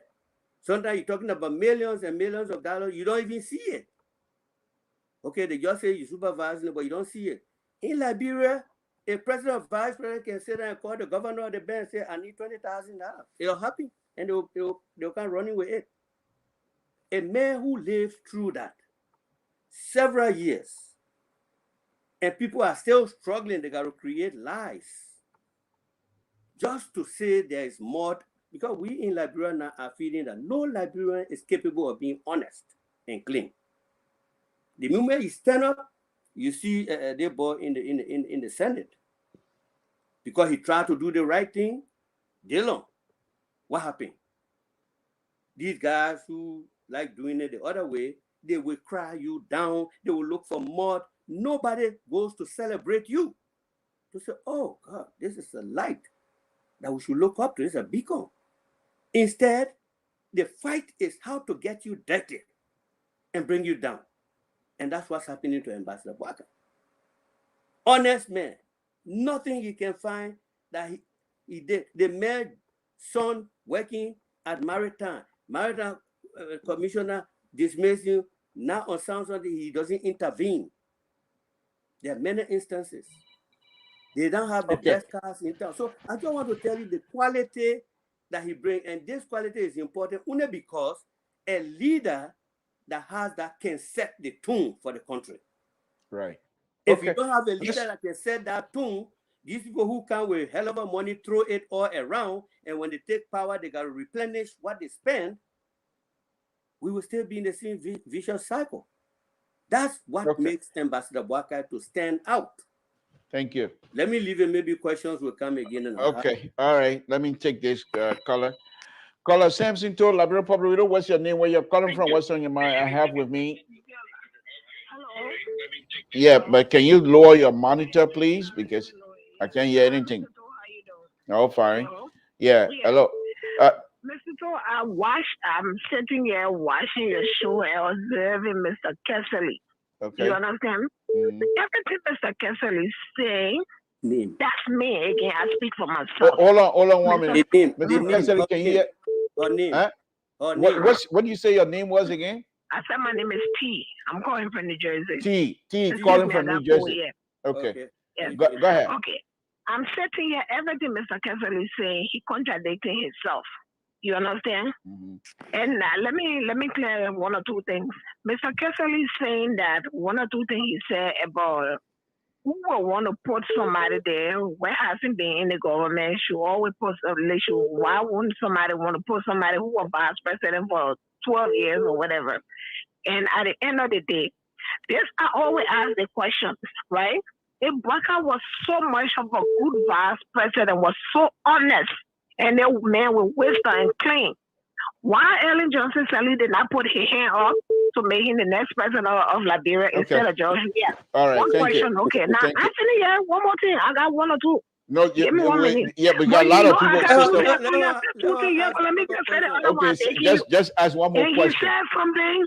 Who want to come? Who want to bring somebody with money to Liberia when the money finished? Then they will want to replenish the money by using the country. Now, Mr. Cummings is talking to. All these people are saying behind BOAKAI, including him, they're the one get rich. Okay. Mr. Cummings already stayed in America. You already got your benefits. Okay. You don't need to get Liberia money. And whenever you put a poor man in office, the people suffer. And now what can happen? BOAKAI can win. Thank you. All right. Okay. Just write them down because we got other people. Just write them down. But we're not going to come do this long line of questions where there will be no time. Okay, well let's do 4 questions, then you go through. Let's do 3. You want to do 3? Okay, 3 it is. Samson told Liberia Public, what's your name, where you're calling from, and what's on your mind? Yeah, Samson told. This is Dixon Gonga. I'm calling from Louisville. Dixon Gonga. Okay. Yeah. Yeah, I have series of concern, but I will start with this first. What's your question? What is your question, please? Yeah, that's what I'm saying. I'm going to pose my question. Okay. So I heard, what's the name? Anthony Kesselly, if I made your name, Kesselly. Yes, Kesselly. Something about BOAKAI. He's the clearest man next to Jesus Christ. That he has never committed no fraud. What is your question, my brother? Mr. Tu, are you going to give me a chance? Let me ask you a question. Yeah, but we can't have, don't give an explanation. Just give your question. I know by this time you guys been listening to Mr. Kesselly for a long time. Perhaps by this time you have already formulated your question and just drop it. Yeah, we already know that you are endorsed. So let's give us a chance to make your input. Yeah, you already endorsed. But my man, you know me. My hair in your mouth, your hair in my mouth. Go ahead. Ask your question, my man. Go ahead. Mr. Kesselly said that Joseph BOAKAI has committed no fraud in that country. He's the best person.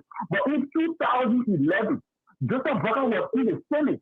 But Ellen Johnson Sirleaf took $25 million to run campaign. After them back, the campaign Africa really said no about that. They're driving that to bring it at $25 million. Okay. So when you get to see about that $25 million they used to run campaign in 2011, what is it for? Thank you. What happened to the $25 million that Madam Sirleaf took while Dr. BOAKAI was in the Senate? Why did he make a comment on that? That's one more question. Samson told Liberia Public, what's your name, where you're calling from, what's on your mind?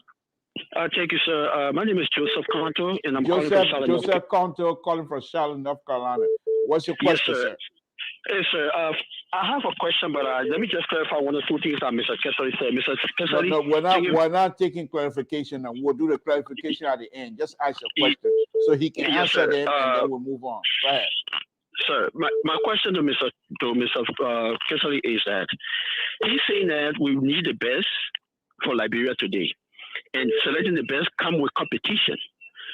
Was the CPP formed to make Vice President Joseph Yima BOAKAI president of Liberia with all in a competition? Thank you. Thank you. Okay, we're not taking any more call right now until Mr. Kesselly addressed three of the question. Was the CPP formed mainly to elect Dr. BOAKAI? That was his question. Thank Go you. ahead, answer the first one, the second one, the third one. Can you hear me? Yeah, I'm hearing you. Are you hearing me? Yeah, go ahead. Go ahead. Okay. Let me thank Mr. Konto. But can you speak? Can you speak out a little bit louder? I'm speaking very loud here now. Okay, go ahead. Go ahead. Go ahead. You get me now? Yes. Yes. I wanted to thank Mr. Konto, Mr. Gonga, and Sis T. Right. And I will go according to the order in which the questions came. Okay. I don't know why someone will ask me why Ellen did not hold GMB hands, as if to say Ellen is a god. I don't think Ellen Johnson Sirleaf is a god. She has her choices. Whatever reason she didn't raise his hands doesn't speak to what I know BOAKAI to be. They will have to ask her that question. Whatever, because as far as I know, and I sat in the annual report, State of the Nation report that Ellen gave, go read them. There were praises showered on Joseph BOAKAI as to the help he's giving to her.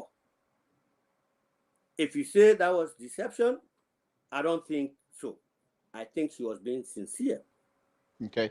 So for you to ask me why he didn't raise his hand, that is not a determination for me. They may have had problems that has nothing to do with what's in your interest and my interest.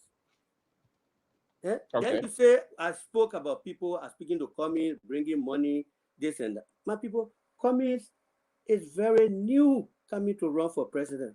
I've been around for quite a while. We have people who come. The first thing when they come, they are what? Humanitarians. They go to villages, they build town hall, they do this, they do that. Just few months down the road, from humanitarian, they become political candidates. I don't know whether Samson is getting me, or whether he's off, or whether my listeners are listening to me. I'll pause a little bit to see whether. Can you hear me? Can you hear me? I was not hearing you for you had disappeared. No, but I was just letting you. I brought your picture in full so that I will put myself in the background while you explaining, because I just want to make sure people. Yeah, no, I can hear you. We can hear you. Go ahead. So she said, I'm simply talking about Cummings, but I'm just advising voters. Cummings is not the only candidate in this race. There are other people who've come with big money in this contest and before that. So whoever the cap fits, yeah, they can wear it. But I do know that is a practice in Liberia. People come as their first step is they are humanitarians. They have the country at heart. They came to do this. Before you look, they are political candidates. And now only for presidency, down the line. Okay, that is then Gonga say, I'm making Joseph BOAKAI like a Jesus Christ. My God. I mean, I am not doing that. People say Cummings is Mr. Clean. I'm only telling you what I know about Joseph BOAKAI. He may have his flaws in many areas. He's a human being. There are some positions he takes I disagree with him. Okay, it's not just all rosy. Do you care to tell us which one of the positions that you have disagreed with him on? Well, sometimes you call me militant. Sometimes when crises come about, the way I want him to immediately, tell the person who's wrong, and do it. He has his way of doing it. Okay. Comes out, yeah, but for me, you know where I come from. Right. You're going to be called on the carpet right away. and something, but as an elderly person, sometimes it's a waste of time to me. Okay. But I'm not saying he's a Jesus Christ, my brother.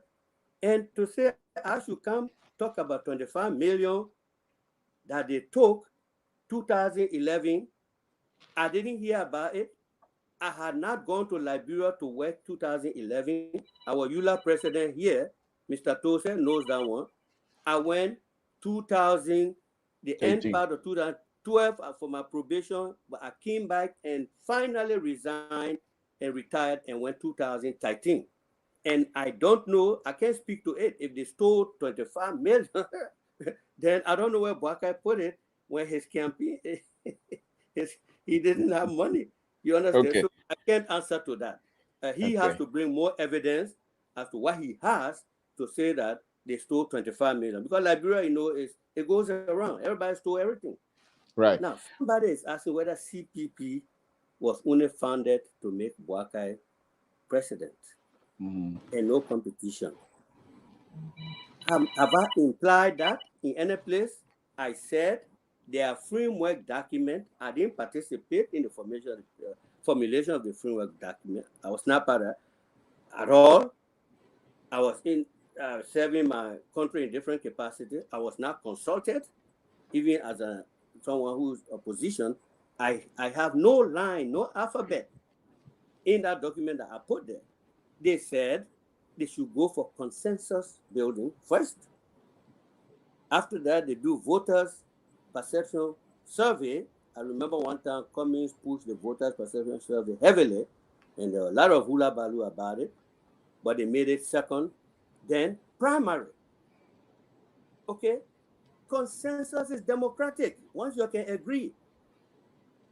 I mean, hey, consensus, Cummings got elected as. But why you seem to be pushing back on the primary issue? Is it because people feelings going to be hurt? No, I am saying I didn't put it in the order in which they put it.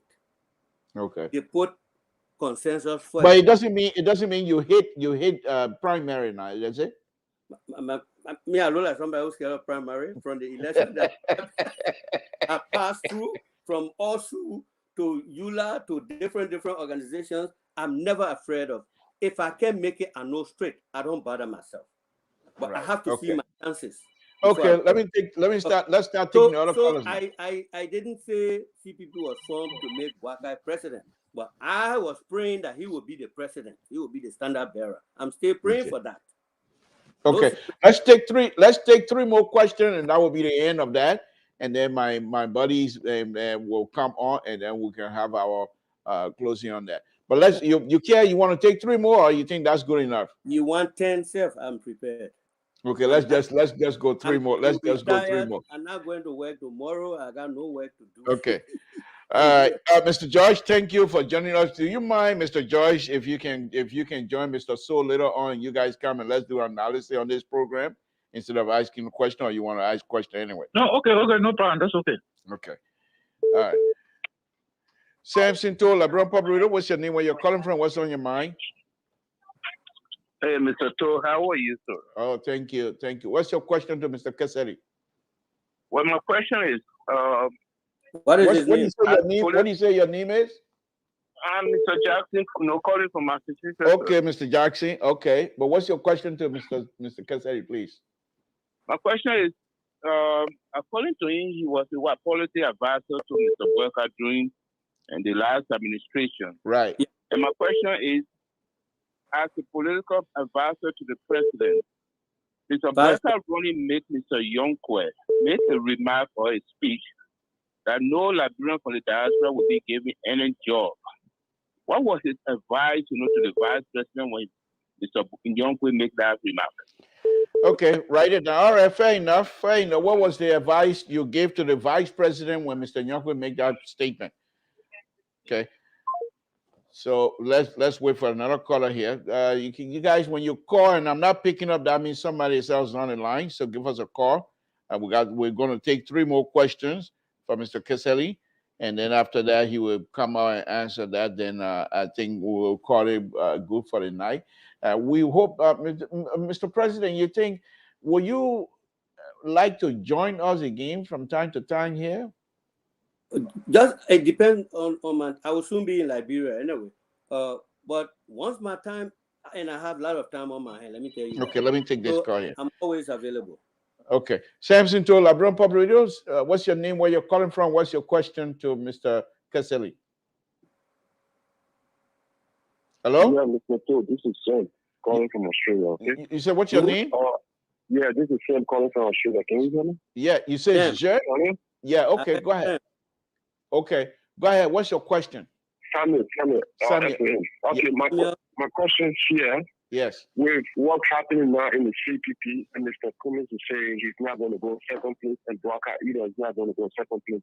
My question now to Mr. Doma, do you think it's a good idea for these guys to go their separate way and let the Liberian people make that decision, or should they stay remain in the CPP with all these written rules? Because either of them are not willing to back them. Thank you. So do you think they should stay in there, or do you think it's a good idea for them to go their separate way and let the Liberian people make that decision? Thank you. Thank you. Do you think the fact that they none of them are willing to go second, do you think they should go their separate way, or what? Then let Liberian people decide what they want to do next, or what is that? Let's take one more question. And then of course then we can have you.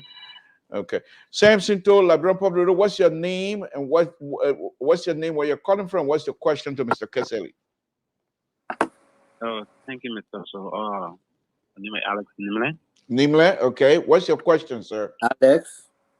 Yeah, Alex My Nimle. question is, I want to know, because it seems BOAKAI has been one of the clean men. Want to know if BOAKAI, anybody ever ordered Mr. BOAKAI to show to us that, oh yes, Mr. BOAKAI been a clean candidate. Okay. I didn't get the question. Thank you. He said, has anybody audited, Dr. BOAKAI been audited before to know that Dr. BOAKAI is a clean man? Has he been audited in all of the process in the government? That was the base of the question. Okay, those are the three questions. You care to go on with those?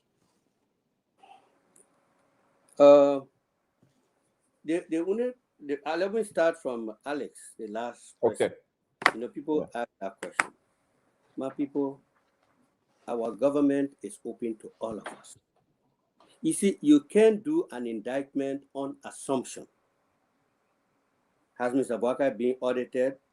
I'm sitting here, I can tell. Mr. BOAKAI was way back in Vanjama.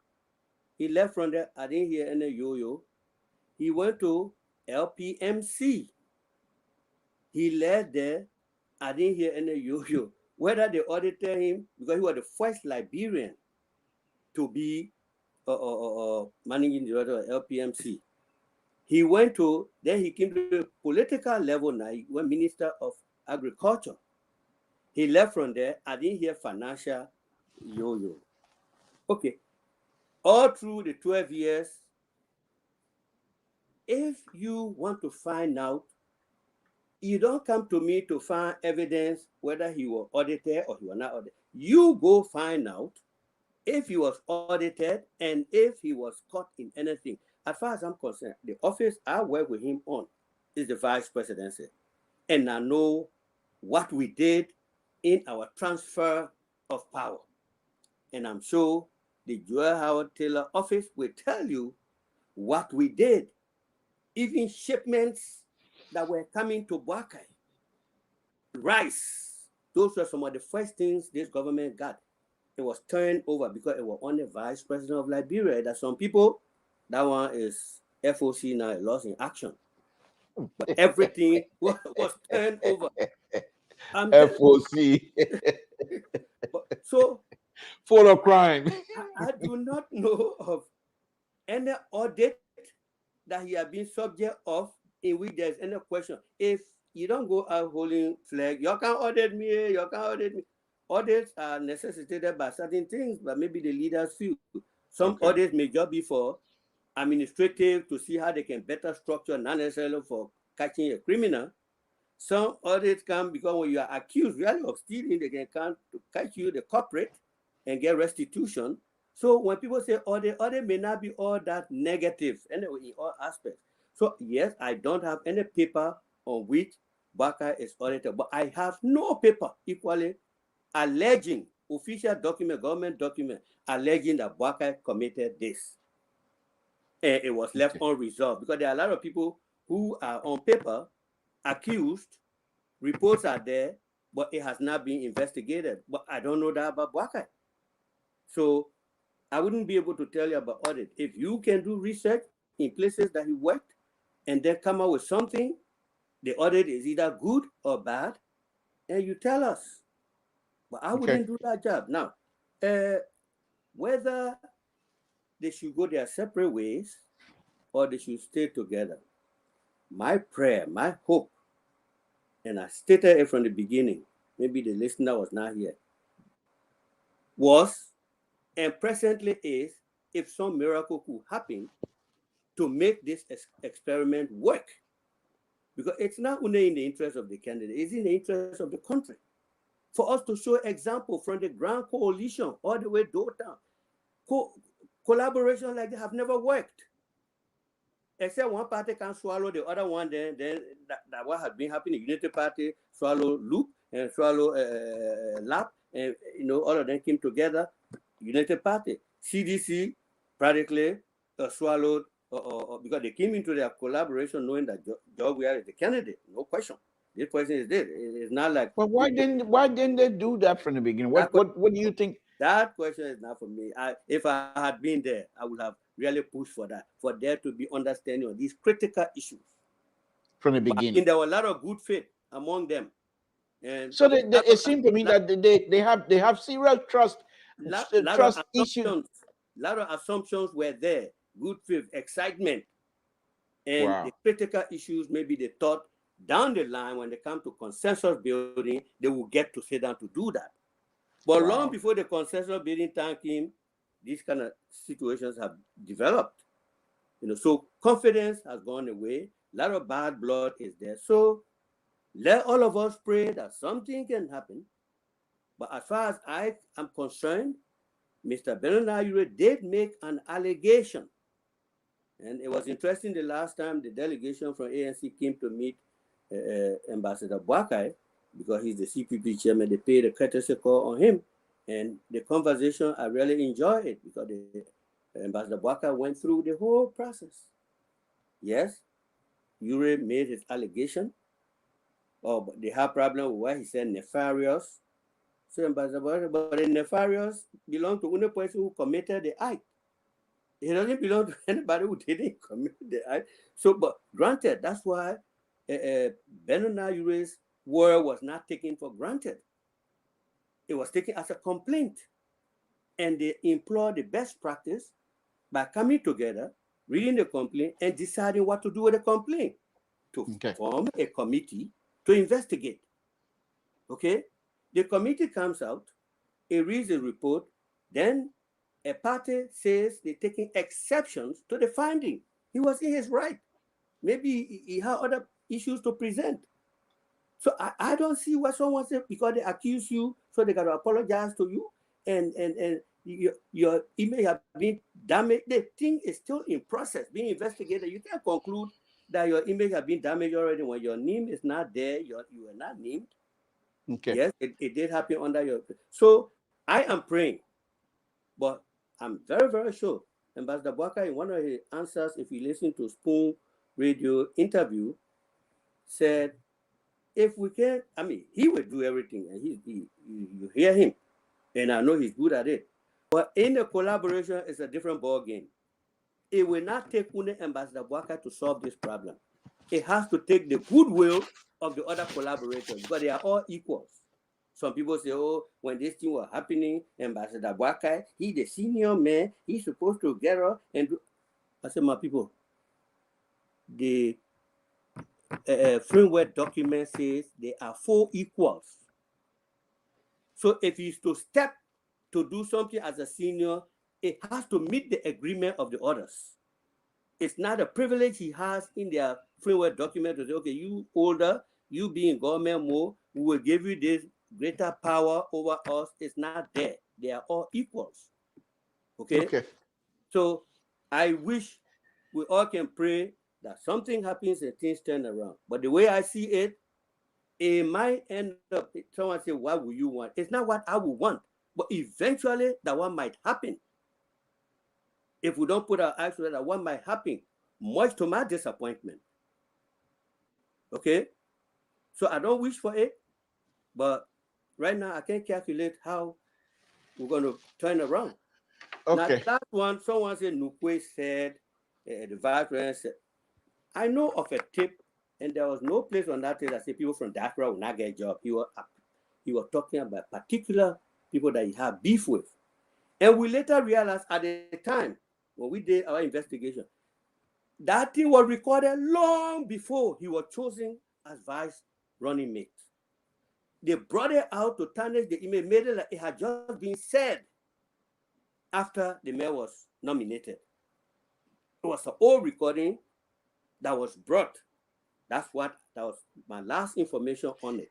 Yeah, but even as that, Mr. President, Mr. President. No. It's very critical. No, I understand that. I understand, but the point that I'm trying to make is it goes to the character. It goes to the character. It has nothing to do with Dr. BOAKAI, but it goes to the character of the man who was supposed to be. If you're going to say, listen to me, you are proceeding wrongly. Okay, go ahead. He didn't say what this man said he said. Okay, all right. I know there was a certain group of people that he had beef with, and he was beating his chest that this will not happen, this will not happen. He didn't say nobody from the diaspora who can't get a job. I challenge that man to bring that tape to you. Okay? He referred to certain persons, but I'm saying it didn't happen after he had, when they give you certain position, you guide yourself in certain things you say that you didn't guide yourself before when you were in some free position. So people got to be knowledgeable about that. I will wait for him to bring the tape where he said no, but because I myself want to be very like from diaspora. Right, exactly. All right, okay, Mr. President, I think we have taken much of your time tonight. It's Friday evening, and all of us that got kids, Friday, time like this, stuff like that. First of all, I want to thank you very much for even allowing us to accepting our invitation to be part of our conversation here tonight. This is what we do here on LeBron Public Radio. We come here, we have discussion about our country. And those of you who are leaders of our country and even in the diaspora, you command a lot of fathering, and people respect you. And so from time to time, we like to hear from you guys. What exactly you think Liberia need to be, and where will you guys want us to go? Because your view on our country are very important. And someone like you who have served in the different positions in making sure Liberians move forward, somebody that would like to hear from time to time. So before we take leave of you, is there anything that perhaps you want to mention here very briefly before we take leave of you? Yeah, I had thought about touching on one thing that people are very much in love with. In Lofa, I'm from Lofa. Right now, there are 6 tribes in Lofa. Okay? I think there used to be, 8 or so. Bapolu was part of Lofa. There were 2 statutory districts, Bama Statutory District and Bopolu Statutory District.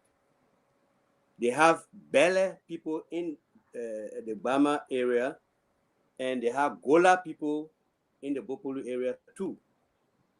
If you added that to the other tribes that are in Lofa right now, there were 8 tribes, because you also have Loma, Madingo, Pele, Bandi, Mende, and Kisi. So if you add Gola and then you add Bele to that, you see how far it goes. The practice people have about Lofa people is, I am from the Kwadu Goni district, the Madingo district, right there. Before you get from my district to go to Joseph BOAKAI district, you got to pass through 2 separate districts, Wanyama district and Kulahun district, before you reach the Kisi district of Foya. Nobody connected to me is Kisi. But you'll see people run quick. Oh, the Omer is a troublist. Kesselly then are behind their kinsmen and all of that. I didn't know this man until 2012, as I told you. But let me tell you one peculiar thing about him to show whether he's troublist. In his office for the 12 years, there was only one kissy man who had a high-ranking office there. The press and public affairs man, George Sarr, who has a degree in mass communication. The chief of staff was not from Lofa. I even want to tell you from any of the districts in Lofa was not from Lofa, Sam Steve Queer. The deputy chief of staff was not from Lofa. He was from Cape Mount, Claude Carter. The special assistant who was next in line, Maureen Nima, a Grable woman from Maryland. Most people used to refer to her, oh, that bright, kissy woman. They thought she was a kissy woman. Okay. Then you come to the finance area. You have Elwood Nette. Right now, he's still working with the Omer Foundation from Grand Bassa County. You getting me? Then you had the human relations and the personnel department, human resources. Was Sekula Vani, man from Salala, one county. You getting me? Mm-hmm. This was the lineup of the office. Before you come to press and public affairs. But why you ain't employ me? Why you ain't call me too? I'm from Grand Gila. Why you ain't call me? I tell you now. So press and public affairs is George Sarr. He's an attorney now. George Sarr. He was there. For me, I was not a regular employee. I already told you.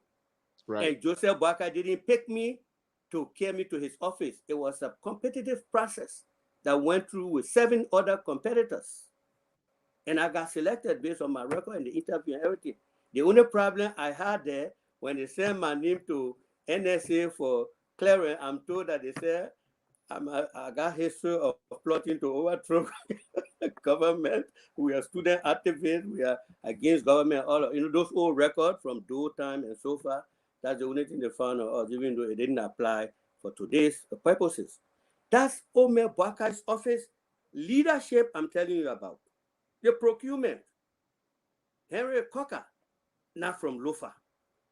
Where people came from, that this man is trouble, and for me, it's my brother, you're calling him first cousin, Dr. Edward Kesselly, who founded Unity Party. I have never, ever become a member of Unity Party.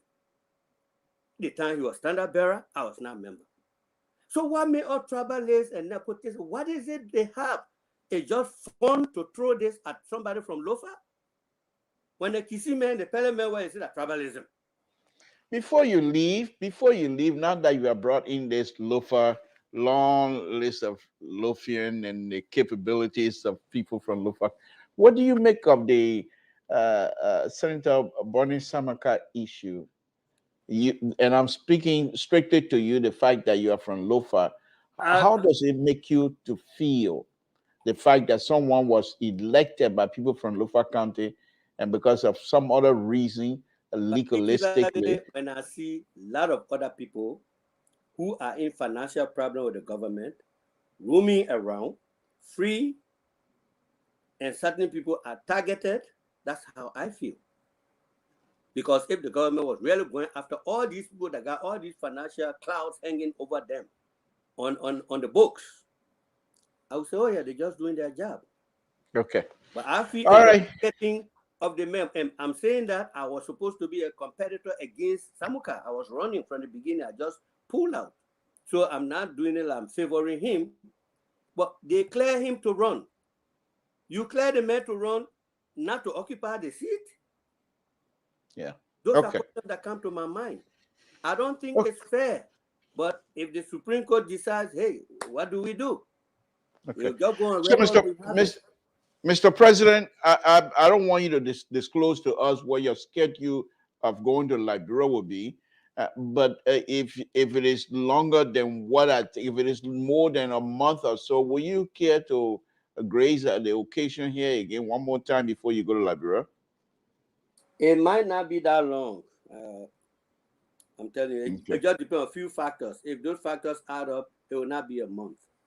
Okay. I All right. I will continue to push a button. I will on the continue to ground. push. I will continue to push, and hopefully we will get you back here again to have the similar conversation. But truthfully and honestly, I want to thank you very much for being here tonight. And there was no punches pulled or what have you.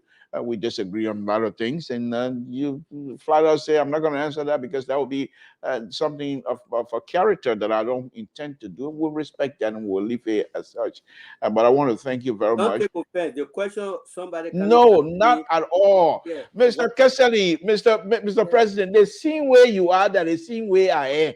I just told the people here, my hair ain't your more, the hair ain't your more. The coming bloku, elephant skin. I got thick skin.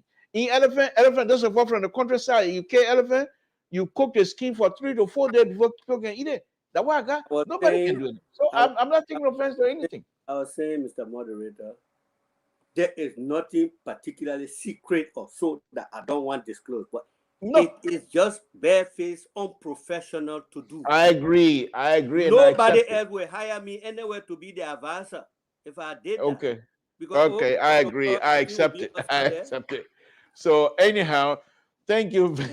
Thank you very much, Mr. President. We appreciate it. Yeah. That was no wonder why they say you want to be minister, you want to be foreign minister. But anyway, and because you know now tomorrow we'll tell over the government, say, don't bring that mail. Soon your leave power, you go tell everybody what you used to tell. Thank you. Okay, thank you very much. All right. Thank you very much. We appreciate it, sir. Thank you, and say good night to you. All right. Folks, again, Samson to Labrador Public, my colleagues have just joined. And let's see if I can bring them all. Mr. So is here, and I don't see the central left yet. Mr. George, I sent you the information already. Mr. George, I sent you the information already. So if you care, you can join us, and then we'll say good night to Mr. Kesselly, of course. Mr. George, you care, you can join us, and we say thank you. Mr. So, again, thank you for joining us. We appreciate it. What do you make of the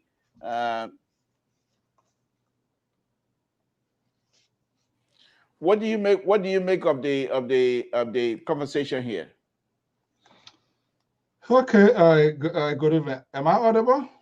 Yes, yes, you are. I'm not going to act like you do me. I'm not going to do it to you. No. But I'm trying to. Can you? I'm trying to completely remove Mr. Kesselly now. That's what happens if you don't. Mr. So don't make it into something that you're not supposed to be in. Let me bring in. Oh, look at you now. You can't take control of the whole thing here now. The way you go ahead. Let me hear you now. I'm tired talking. Say anyway. You go ahead. Want my water bottle? Oh, I don't even get my water bottle here. You go ahead. Okay. Well, I think let me be upfront. It's good to have this sort of conversation. It gives you the opportunity to get to know within the inner world of these politicians, what they intend to do. But I'm miserably disappointed, but not a surprise. A liberal always will be a liberal, and that's why you did it on purpose, to kick me out of this thing here, so as not to be part of the real talking point. But you allow me to be part of the obituary because the real me event is finished, and you and Kezo, my own Kezo, you're having all fun time here this evening in a fairy tale storytelling here, as if we are talking about Town or maybe just only Lofa County. I'm disappointed. The questions that you're supposed to ask, that I know you can hold people responsible for, you didn't. You came here with, started with this whole ULAA, cool ballot and drama, and you hired next time for over 2 hours, and you try to bring us here.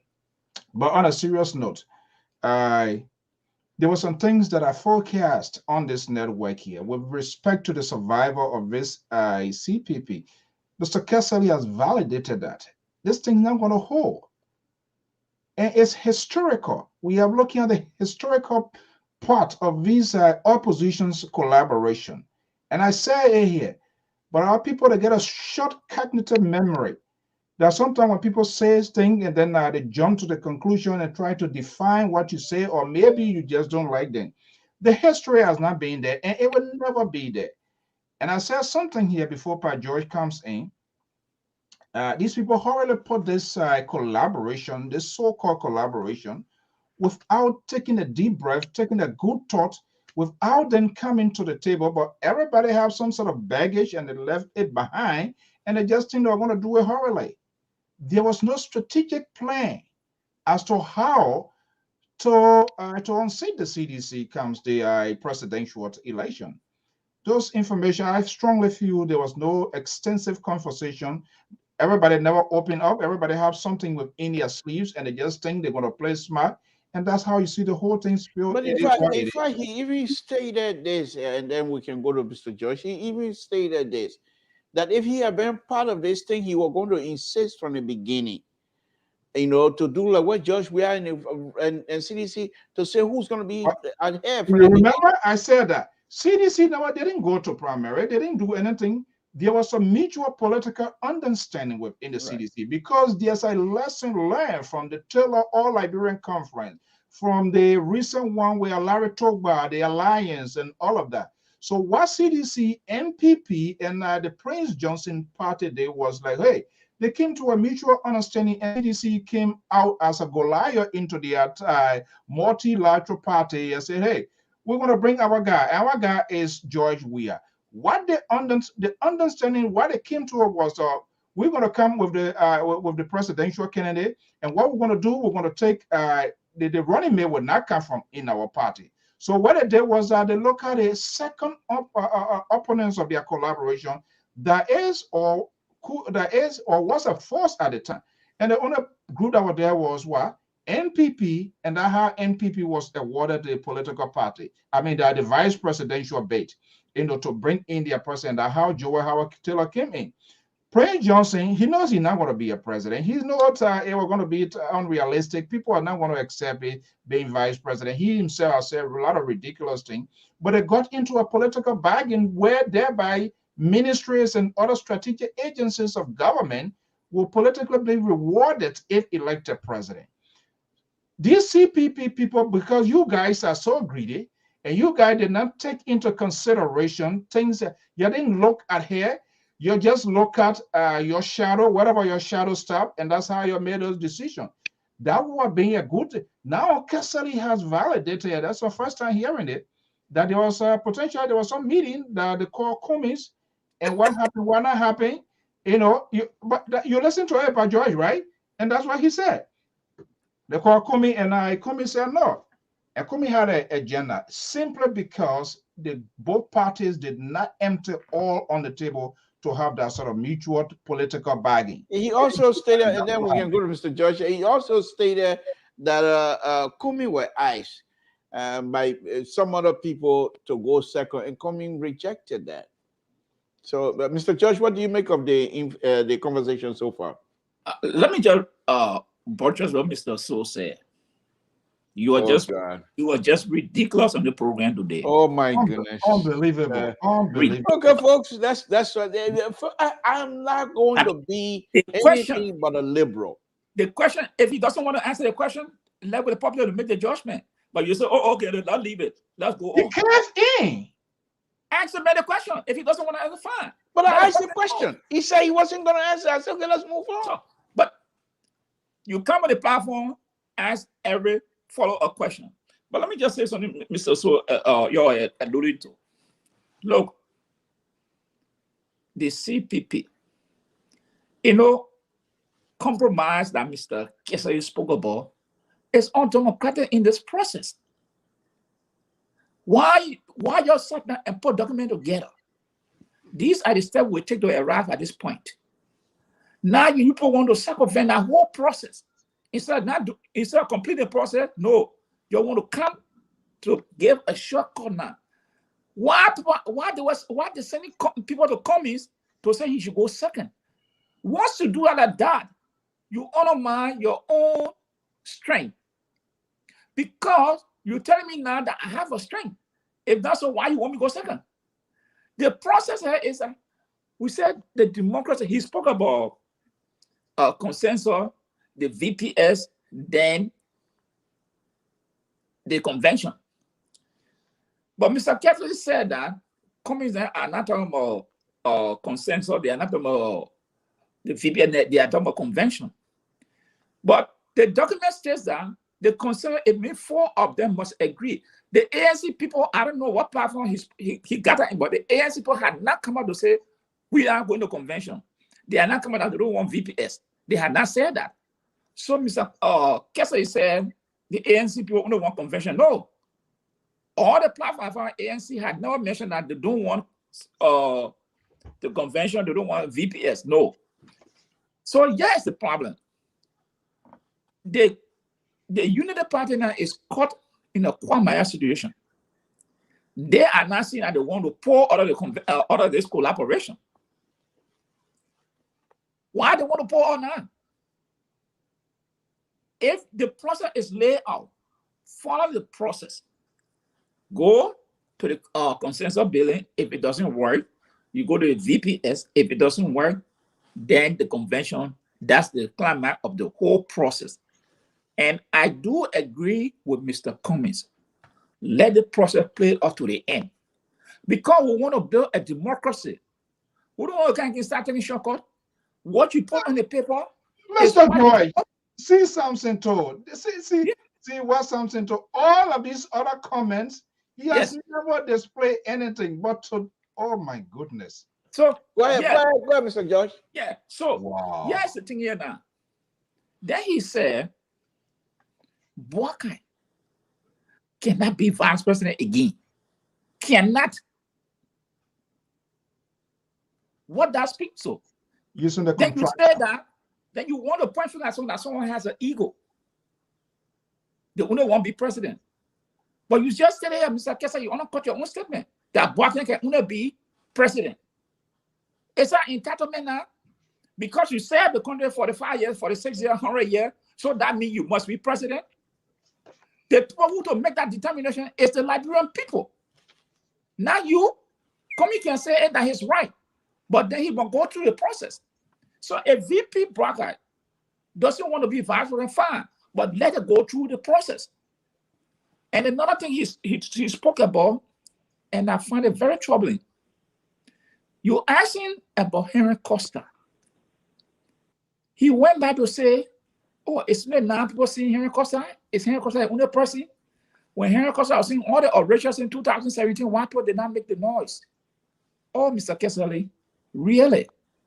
Because he's telling us, like, people, open your ear, that if they seize power, if they get to power, we speak about corruption, he will say, oh, there was corruption, Joe, we have government. He didn't talk about it. So why are you going to talk about it now? He failed to say that Mr. Costa was wrong. He did not do it, and you didn't push him. You said, oh, it was just your view. Mr. Joyce, is it a surprise to you the behavior of the LIBERIA? He started up. You know, I push into a submission, and that's why he brought us here. The LIBERIA carefully, calculatively designed this here tonight for them to have a Friday night boogie, and that's exactly what they did. I didn't hear him, Mr. Kesselly, his position is known.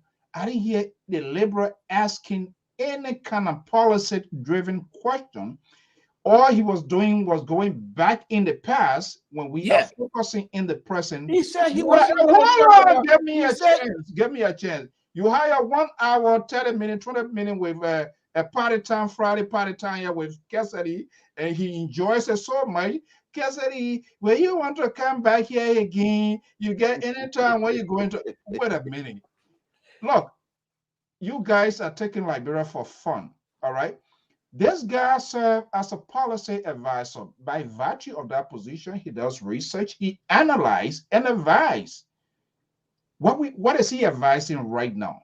What are the plans of the former vice president right now? You asked a good question, but on purpose, because you are blowing the trumpet of Henry Costa here, he this and that. This is how the country spoiled, and you come back to us and tell us, so knowing what I know now, I wouldn't have done this. And you did not push Kesselly. Kesselly too took advantage of your leniency because you already started blowing the trumpet of Dr. BOAKAI here, that you started off, you as an anger, you started off to say Kumi should go second. Yeah. Kumi came out here and just rebuked you before you said, oh, okay. Now you come back to ready get this whole thing there, so you didn't even go further down. Anthony, No, ask that question yet. So instead of you asking an open-ended questions, you just ask the question that you. I said it today that this guy was going to give an oatmeal type of question, and that's exactly what he did here tonight. Yeah. Shame on you, something too. And he asked Kesselly, did you ever disagree with VP? He said yes. Then he said, be specific. And he said, oh no, I can't stay there. It's like it's undiplomatic. But yes, the thing here, in America, we see presidential advisors disagree with the president on certain issue, and they speak about it. So what I want to tell both of you here tonight again is this. Because of both of you, you far right, Mr. So and Mr. Center right, Mr. George is center right. You guys want me to come out here tonight and throw my liberal perspective aside and try to get into a conservative type view and have conversation with Mr. Kesselly as a conservative, which I'm not. I had a serious conversation with Mr. Kesselly. Mr. Kesselly has the right to say what he wants to answer and what he doesn't want to answer. This is not a courtroom. This is not a courtroom. This is a conversation. He can say, no, I don't feel I'm not comfortable answering this question. What we are saying, you did not push further. Yes. You are on an obligation to your viewers and your listeners. They count on you. They depend on you to ask these critical questions. This is not a courtroom. I can only get as far as I can. I'm not saying it's a courtroom. What happened? Samson told Joyce, Samson told before he came in, Samson told is already compromised. Compromised. Yeah. Guess what? Right after the VP conference in Philadelphia, when we came up here, he was the happiest guy. The VP called, he all of a sudden when we go look. And I didn't hide my view. I told the audience that I'm a strong supporter of Dr. BOAKAI. So I'm not gonna back away from that. It is your right, but when at the same time, be very, very objective with our audience because they depend on us. And yeah, it's the thing. Yeah, one of the things that you said. Why didn't you ask or why Mr. Kesselly? I go back to this Costa thing. Why the vice president, as he's saying that this man is of respect, he's a diplomat. Why the vice president never spoke against all the colorful languages that were being used? Why he had not spoken popularly, but decided to make the man a moralizer for the campaign for his coming in America. Kesselly did explain that. He explained that. Kesselly reflected on the past. He said, all the people on social media. No, that was before that. He made a point. He said this. Before he even mentioned the fact that Aaron Costa have done similar stuff like that in the past, before he went on to that. His point was, and he made it clear, that look, this is not just Costa in our community. This is, and he even brought in Prophet Key's name. Well, Prophet Key is BOAKAI. So Kesselly, and that's his job. He had his job to protect his candidate. So what Kesselly did, he successfully dispositioned you, and you two also said, "Oh, okay." Yes. And you said that it was okay with you because that's your guy. So you guys were having a honeymoon. So why you didn't even bring us in for us to have this question? Mr. Toll, he told us he didn't have it from it. When he said he was bringing Kesselly, you said, "Were you invited?" He said no. He said no. He said, "I'm not bringing people on here for my guests." He told us, and he lived up to it. Thank you, Mr. Toll. It's good to be honest. You are I brutally wasn't gonna bring President Kesselly here and me as a liberal supposed to be questioning using my own liberal perspective. From my liberal perspective, asking him questions. Then I'm gonna bring two conservative, the most conservatives on this platform, to come and dilute my questioning process. I'm not gonna do that. So, yes. let's hear from you. What was the what did you achieve tonight? Well, I think honestly, I think I got a lot from President Kesselly. He's very much in for Dr. BOAKAI to be successful. However, he also recognized that this whole process is going to be difficult for any one of these people to win, because his intent, what he mentioned tonight, was that he was hoping that the collaborating political party will go into hold, because then that will eliminate the second round issue. But the way they are, it seems to me, what he's suggesting, the way things are now, there's the likelihood of going second round is huge. Yeah. And if I want to surmise from many of the statements on that particular subject that he made, without him coming out to actually cave to this suggestion, I think he's under the impression that this second term, Dr. Weah's second term, is certain. Yeah, you see, you successfully accrue tonight, because you also badge Kesselly, and that's the only good song. You know, most of the time you are honest, but you knew we were going to call you out, so you cleverly jump ahead and say, "Oh, Kesselly, I've been back."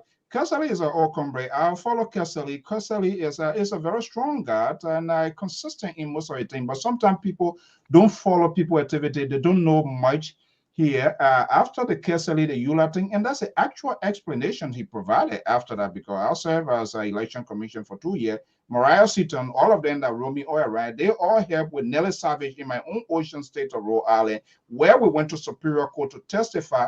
They all here spoil this community here, the Liberian community.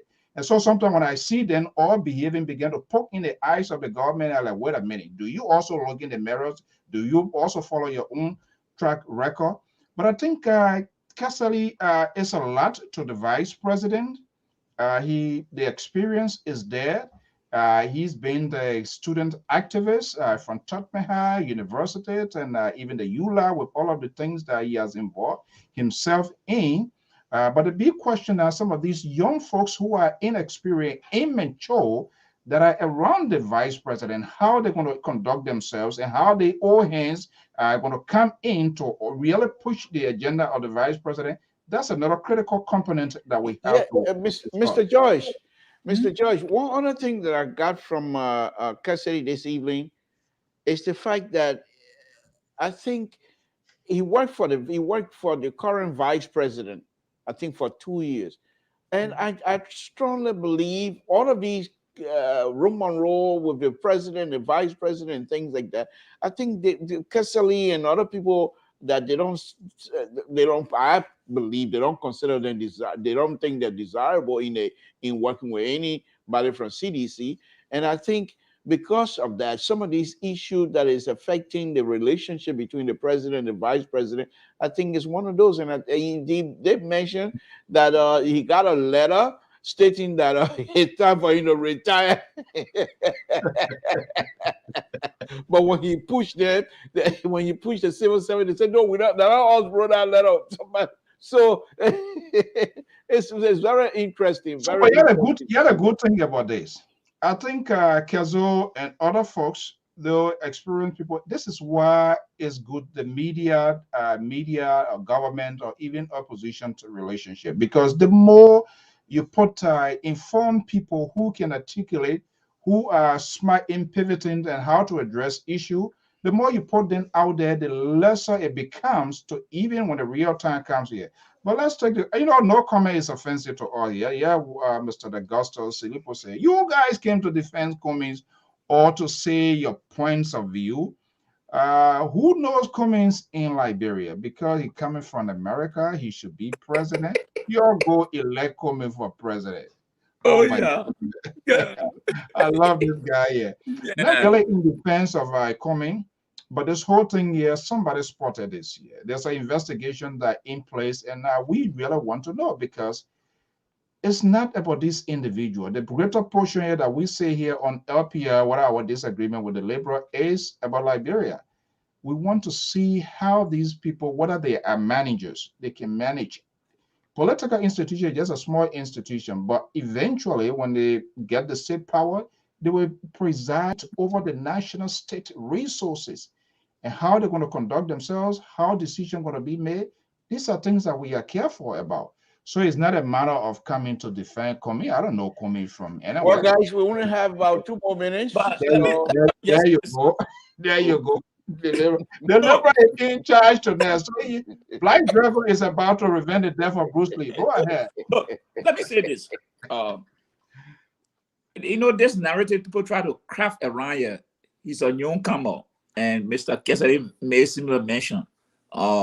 He's talking about cash, violence, and people bringing money in. But he didn't just target the Comey. He said many people in this political arena in the past and even present. Hold on, sir. He insinuated that. But this is a narrative they're trying to push. That Comey is going to use cash violence to buy his way up to the presidency. Why you're starting again tonight again, Mr. Judge? You always like to jump off of the Empire State Building without any parachute. Why would you say that when that's not what he said? What? Listen.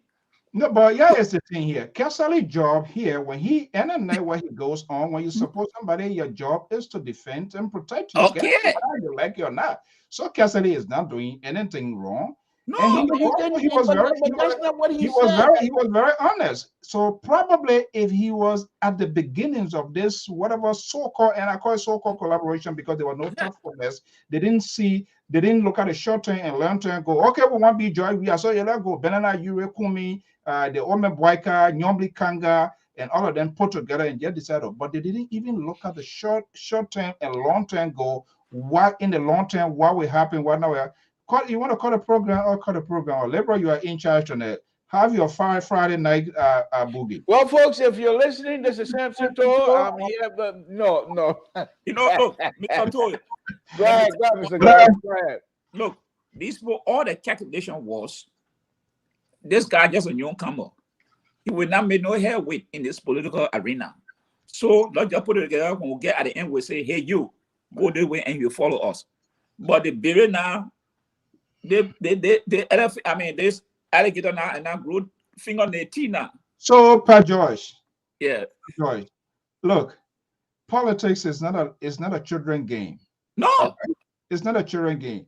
I can say for sure, Comey does not have a robust public relation team, people to counter. So there is a way that you can define your opponent. If you don't Mr. So let me bring up one interesting thing, and I'd like to hear both of your view before we close. Kesselly stated something here tonight that took me aback. I was a little bit surprised. You remember the statement Dr. BOAKAI made, people have contributed that statement to him about being parked in the garage. He's saying, Kesselly is saying that statement does not mean that when he was vice president, he was not given the opportunity to function well. He's saying, Kesselly is saying that statement means if the Liberian people want him to show how good he is, they should put him on a racetrack and don't park him in the garage. So you know what Kesselly did tonight? It shows I don't agree with his most of things, but it shows his maturity in politics. Yes. When you were even asking you, what are some of the things here you advise the president if there was some sort of immature person who's still wearing diaper and the thing they want to act like an adult, then when you are going to be saying, I told the vice president, I told the vice president, but he said, I signed a contract. Whatever that was did at that time, it should be confidential, whether in the past or in the present. That's how mature politicians behave. Not these children all around here. What do you make of that statement? What do you make? You think perhaps that's what vice president meant? No. Let me tell you. Listen now, Kesselly is within the close proximity of the vice president. Yeah. So even if the vice president have not articulated that, if you listen to George Loboden's interpretation, young people, is quite different from what Kesselly is telling us tonight. It gives a different picture, or he given a different definition, the context in which the vice president was speaking at the time. But public opinion, all of us are people, because we also want to get to the bottom line what exactly the vice president was saying at the time. But President Kesselly came out tonight and restructured the statement of the vice president, give it a good face, and that's what good politician does. Yeah. Go ahead, Mr. Judge, close it up for us so that we can get out. He gave that because your time over. What your time over right now, Mr. Judge. You're on borrowed time. Your time over. Go ahead, Mr. Judge. Go ahead. I'm just saying the young man is smart, so he turned that question into the face that this is what the vice president meant. But when you go back, you listen to the vice president's own explanation, it's quite different from what Kesselly said today. So obviously the young man is smart, and that's his job. He will do that. But here is the thing here. Being a vice, you can sign that agreement, that non-disclosure agreement, that for Liberia, there are certain things you cannot say when you are a advisor to a leader. But there are certain things you can say, this is why I did tell him to do this and that. It's not everything in totality that you will not say anything. But being he even questioned my journalistic credential here tonight. He said I shouldn't. He said I have no right, no reason to ask that question. What do you think I was in the wrong to ask such a question? Yes, I would say you are in the wrong, because what happens, you ask a close question. If I had an opportunity, and I would still try to reach out to Kesselly, and hopefully we're going to have that conversation. And I would tell you now, unless you go and tell him, because when he agreed, you will not come. I will have George come to it. I'm an Israeli, right? I'm an Israeli. You don't touch an Israeli and go. No, we're bringing. But I think he will come. But I think, yeah, I mean, but that's what I'm saying here, Mr. To be honest.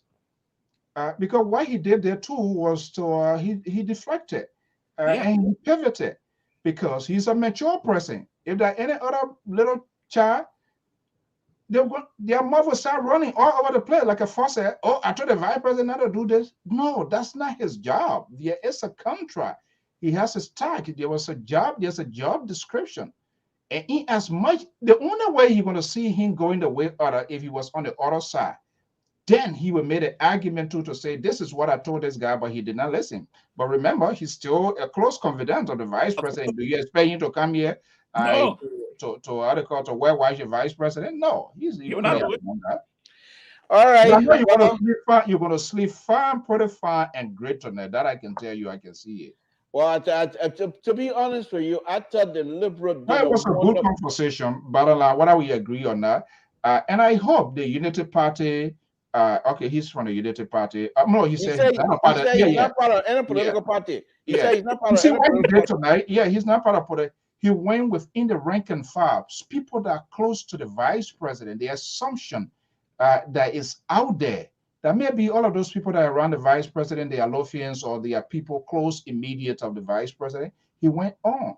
So what he did was to stabilize the talking point, the misconception, the perceptions of the people out there, what is happening. What we're going to see now, in the real world, these young people that are around the vice president, with Kesselly and other old hands, how they're going to navigate to manage. My next invitee will be Lobo. I will try to get Lobo here, and people been accusing him of being a stage managing the vice president. Why you work in Unity Party? Why you can't go to maybe from the other opponent side now? Well, I'm gonna bring CDC on my platform. No, you can bring the Liberty Party. You CDC, you get ANC. I am a Liberty Party. I'm on my own platform. Liberty Party member. Liberty Party USA, that is. All right. You can invite ANC. But I think as though they were, and I hope all of those parties, I hope they can put forward their surrogate people that I don't want to talk to these people who just talking because they want to talk. They have no agenda. They have no idea of their people agenda, but they're supporting people. But we want people who are close, who could be potential actor, if these people are elected, it's glaring that when Joseph BOAKAI is elected, Anthony Kesselly really will have a share within the Joseph BOAKAI administration. So those people you can hold them of their word. So we hope to have people from the Cummins side and even the CDC side. And the more they know themselves, I think the better it's going to be. But it was a good conversation, and these are our views and our opinion that we're expressing. But overall, it was a good conversation. Liberal, I think that's how liberal behave. You don't come here with a conservative idea. But anyway, Mr. Soul, Mr. George, who already ran away from me because he knew very well I was going to wrap it up, and I'm going to wrap it all around you guys. But thank you very much. Yeah, but before we go, I know we're going to come on here to our viewers. We want to thank them so much. We intend to give, there's a special primary. There are about 12% major battleground state, Bone County, NYUMA County. We got to keep close eyes on those counties and Grand Judea as well. That's CDC on our wall side. But there are about 12 candidates in Bone County. We intend to have a live coverage. We're working on plans to have our correspondents positions in the various counties. And hopefully, if it goes well, to see how we can bring commentary from those battleground. You know, bombing, immense snow is there, battling it against your man Darius Dillon and that of Nyomdi Kanga Lauren. We're going to see how that plays out. That could give us a sense of the 2023, the shift of it, and who the electors are really listening to. So hopefully, if it goes well, we're going to be bringing some live commentary and excerpts from those places. Thank you, Mr. So. Appreciate it. Okay, folks, Samson to LIBERIA Public Radio. Mr. So, thank you very much. We'll say good night to you as well. All right, I know you're going to have a great night tonight. Beautiful night. Beautiful. Dr. BOAKAI all the way. And then Shame on you. Shame on you. All right, well, good night, Mr. So. Okay, folks, Samson to LIBERIA Public Radio. It's a wonderful. First of all, we want to say thank you to our President Kesselly, Anthony Kesselly, former president of ULAA. Mr. Kesselly, thank you very much. You did a wonderful job for us here by the first thing disabusing me on my own view with you and your leadership with ULAA.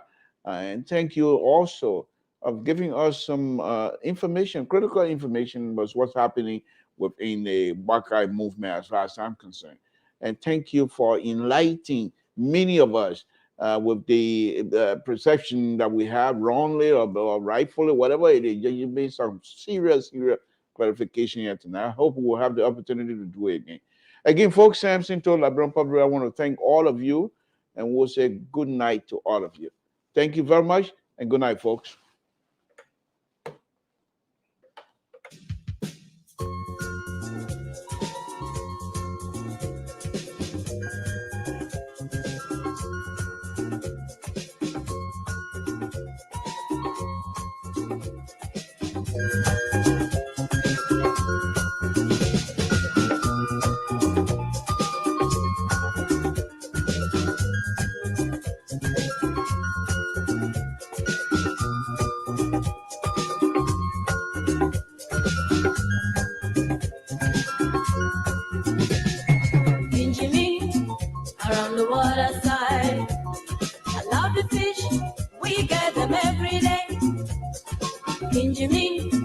Around the water side, lovely fish, we get them every day. So if you wanna get your bonga fish, you better take a walk to the water side. So if you wanna get your bonga fish, you better take a walk to the water side. Can you meet around the water side? Lovely fish, we get them every day. In Jimmy, around the water side. Lovely fish, we get them every day. So if you wanna get a bonga fish, you better take a walk to the water side. So if you wanna get a bonga fish, you better take a walk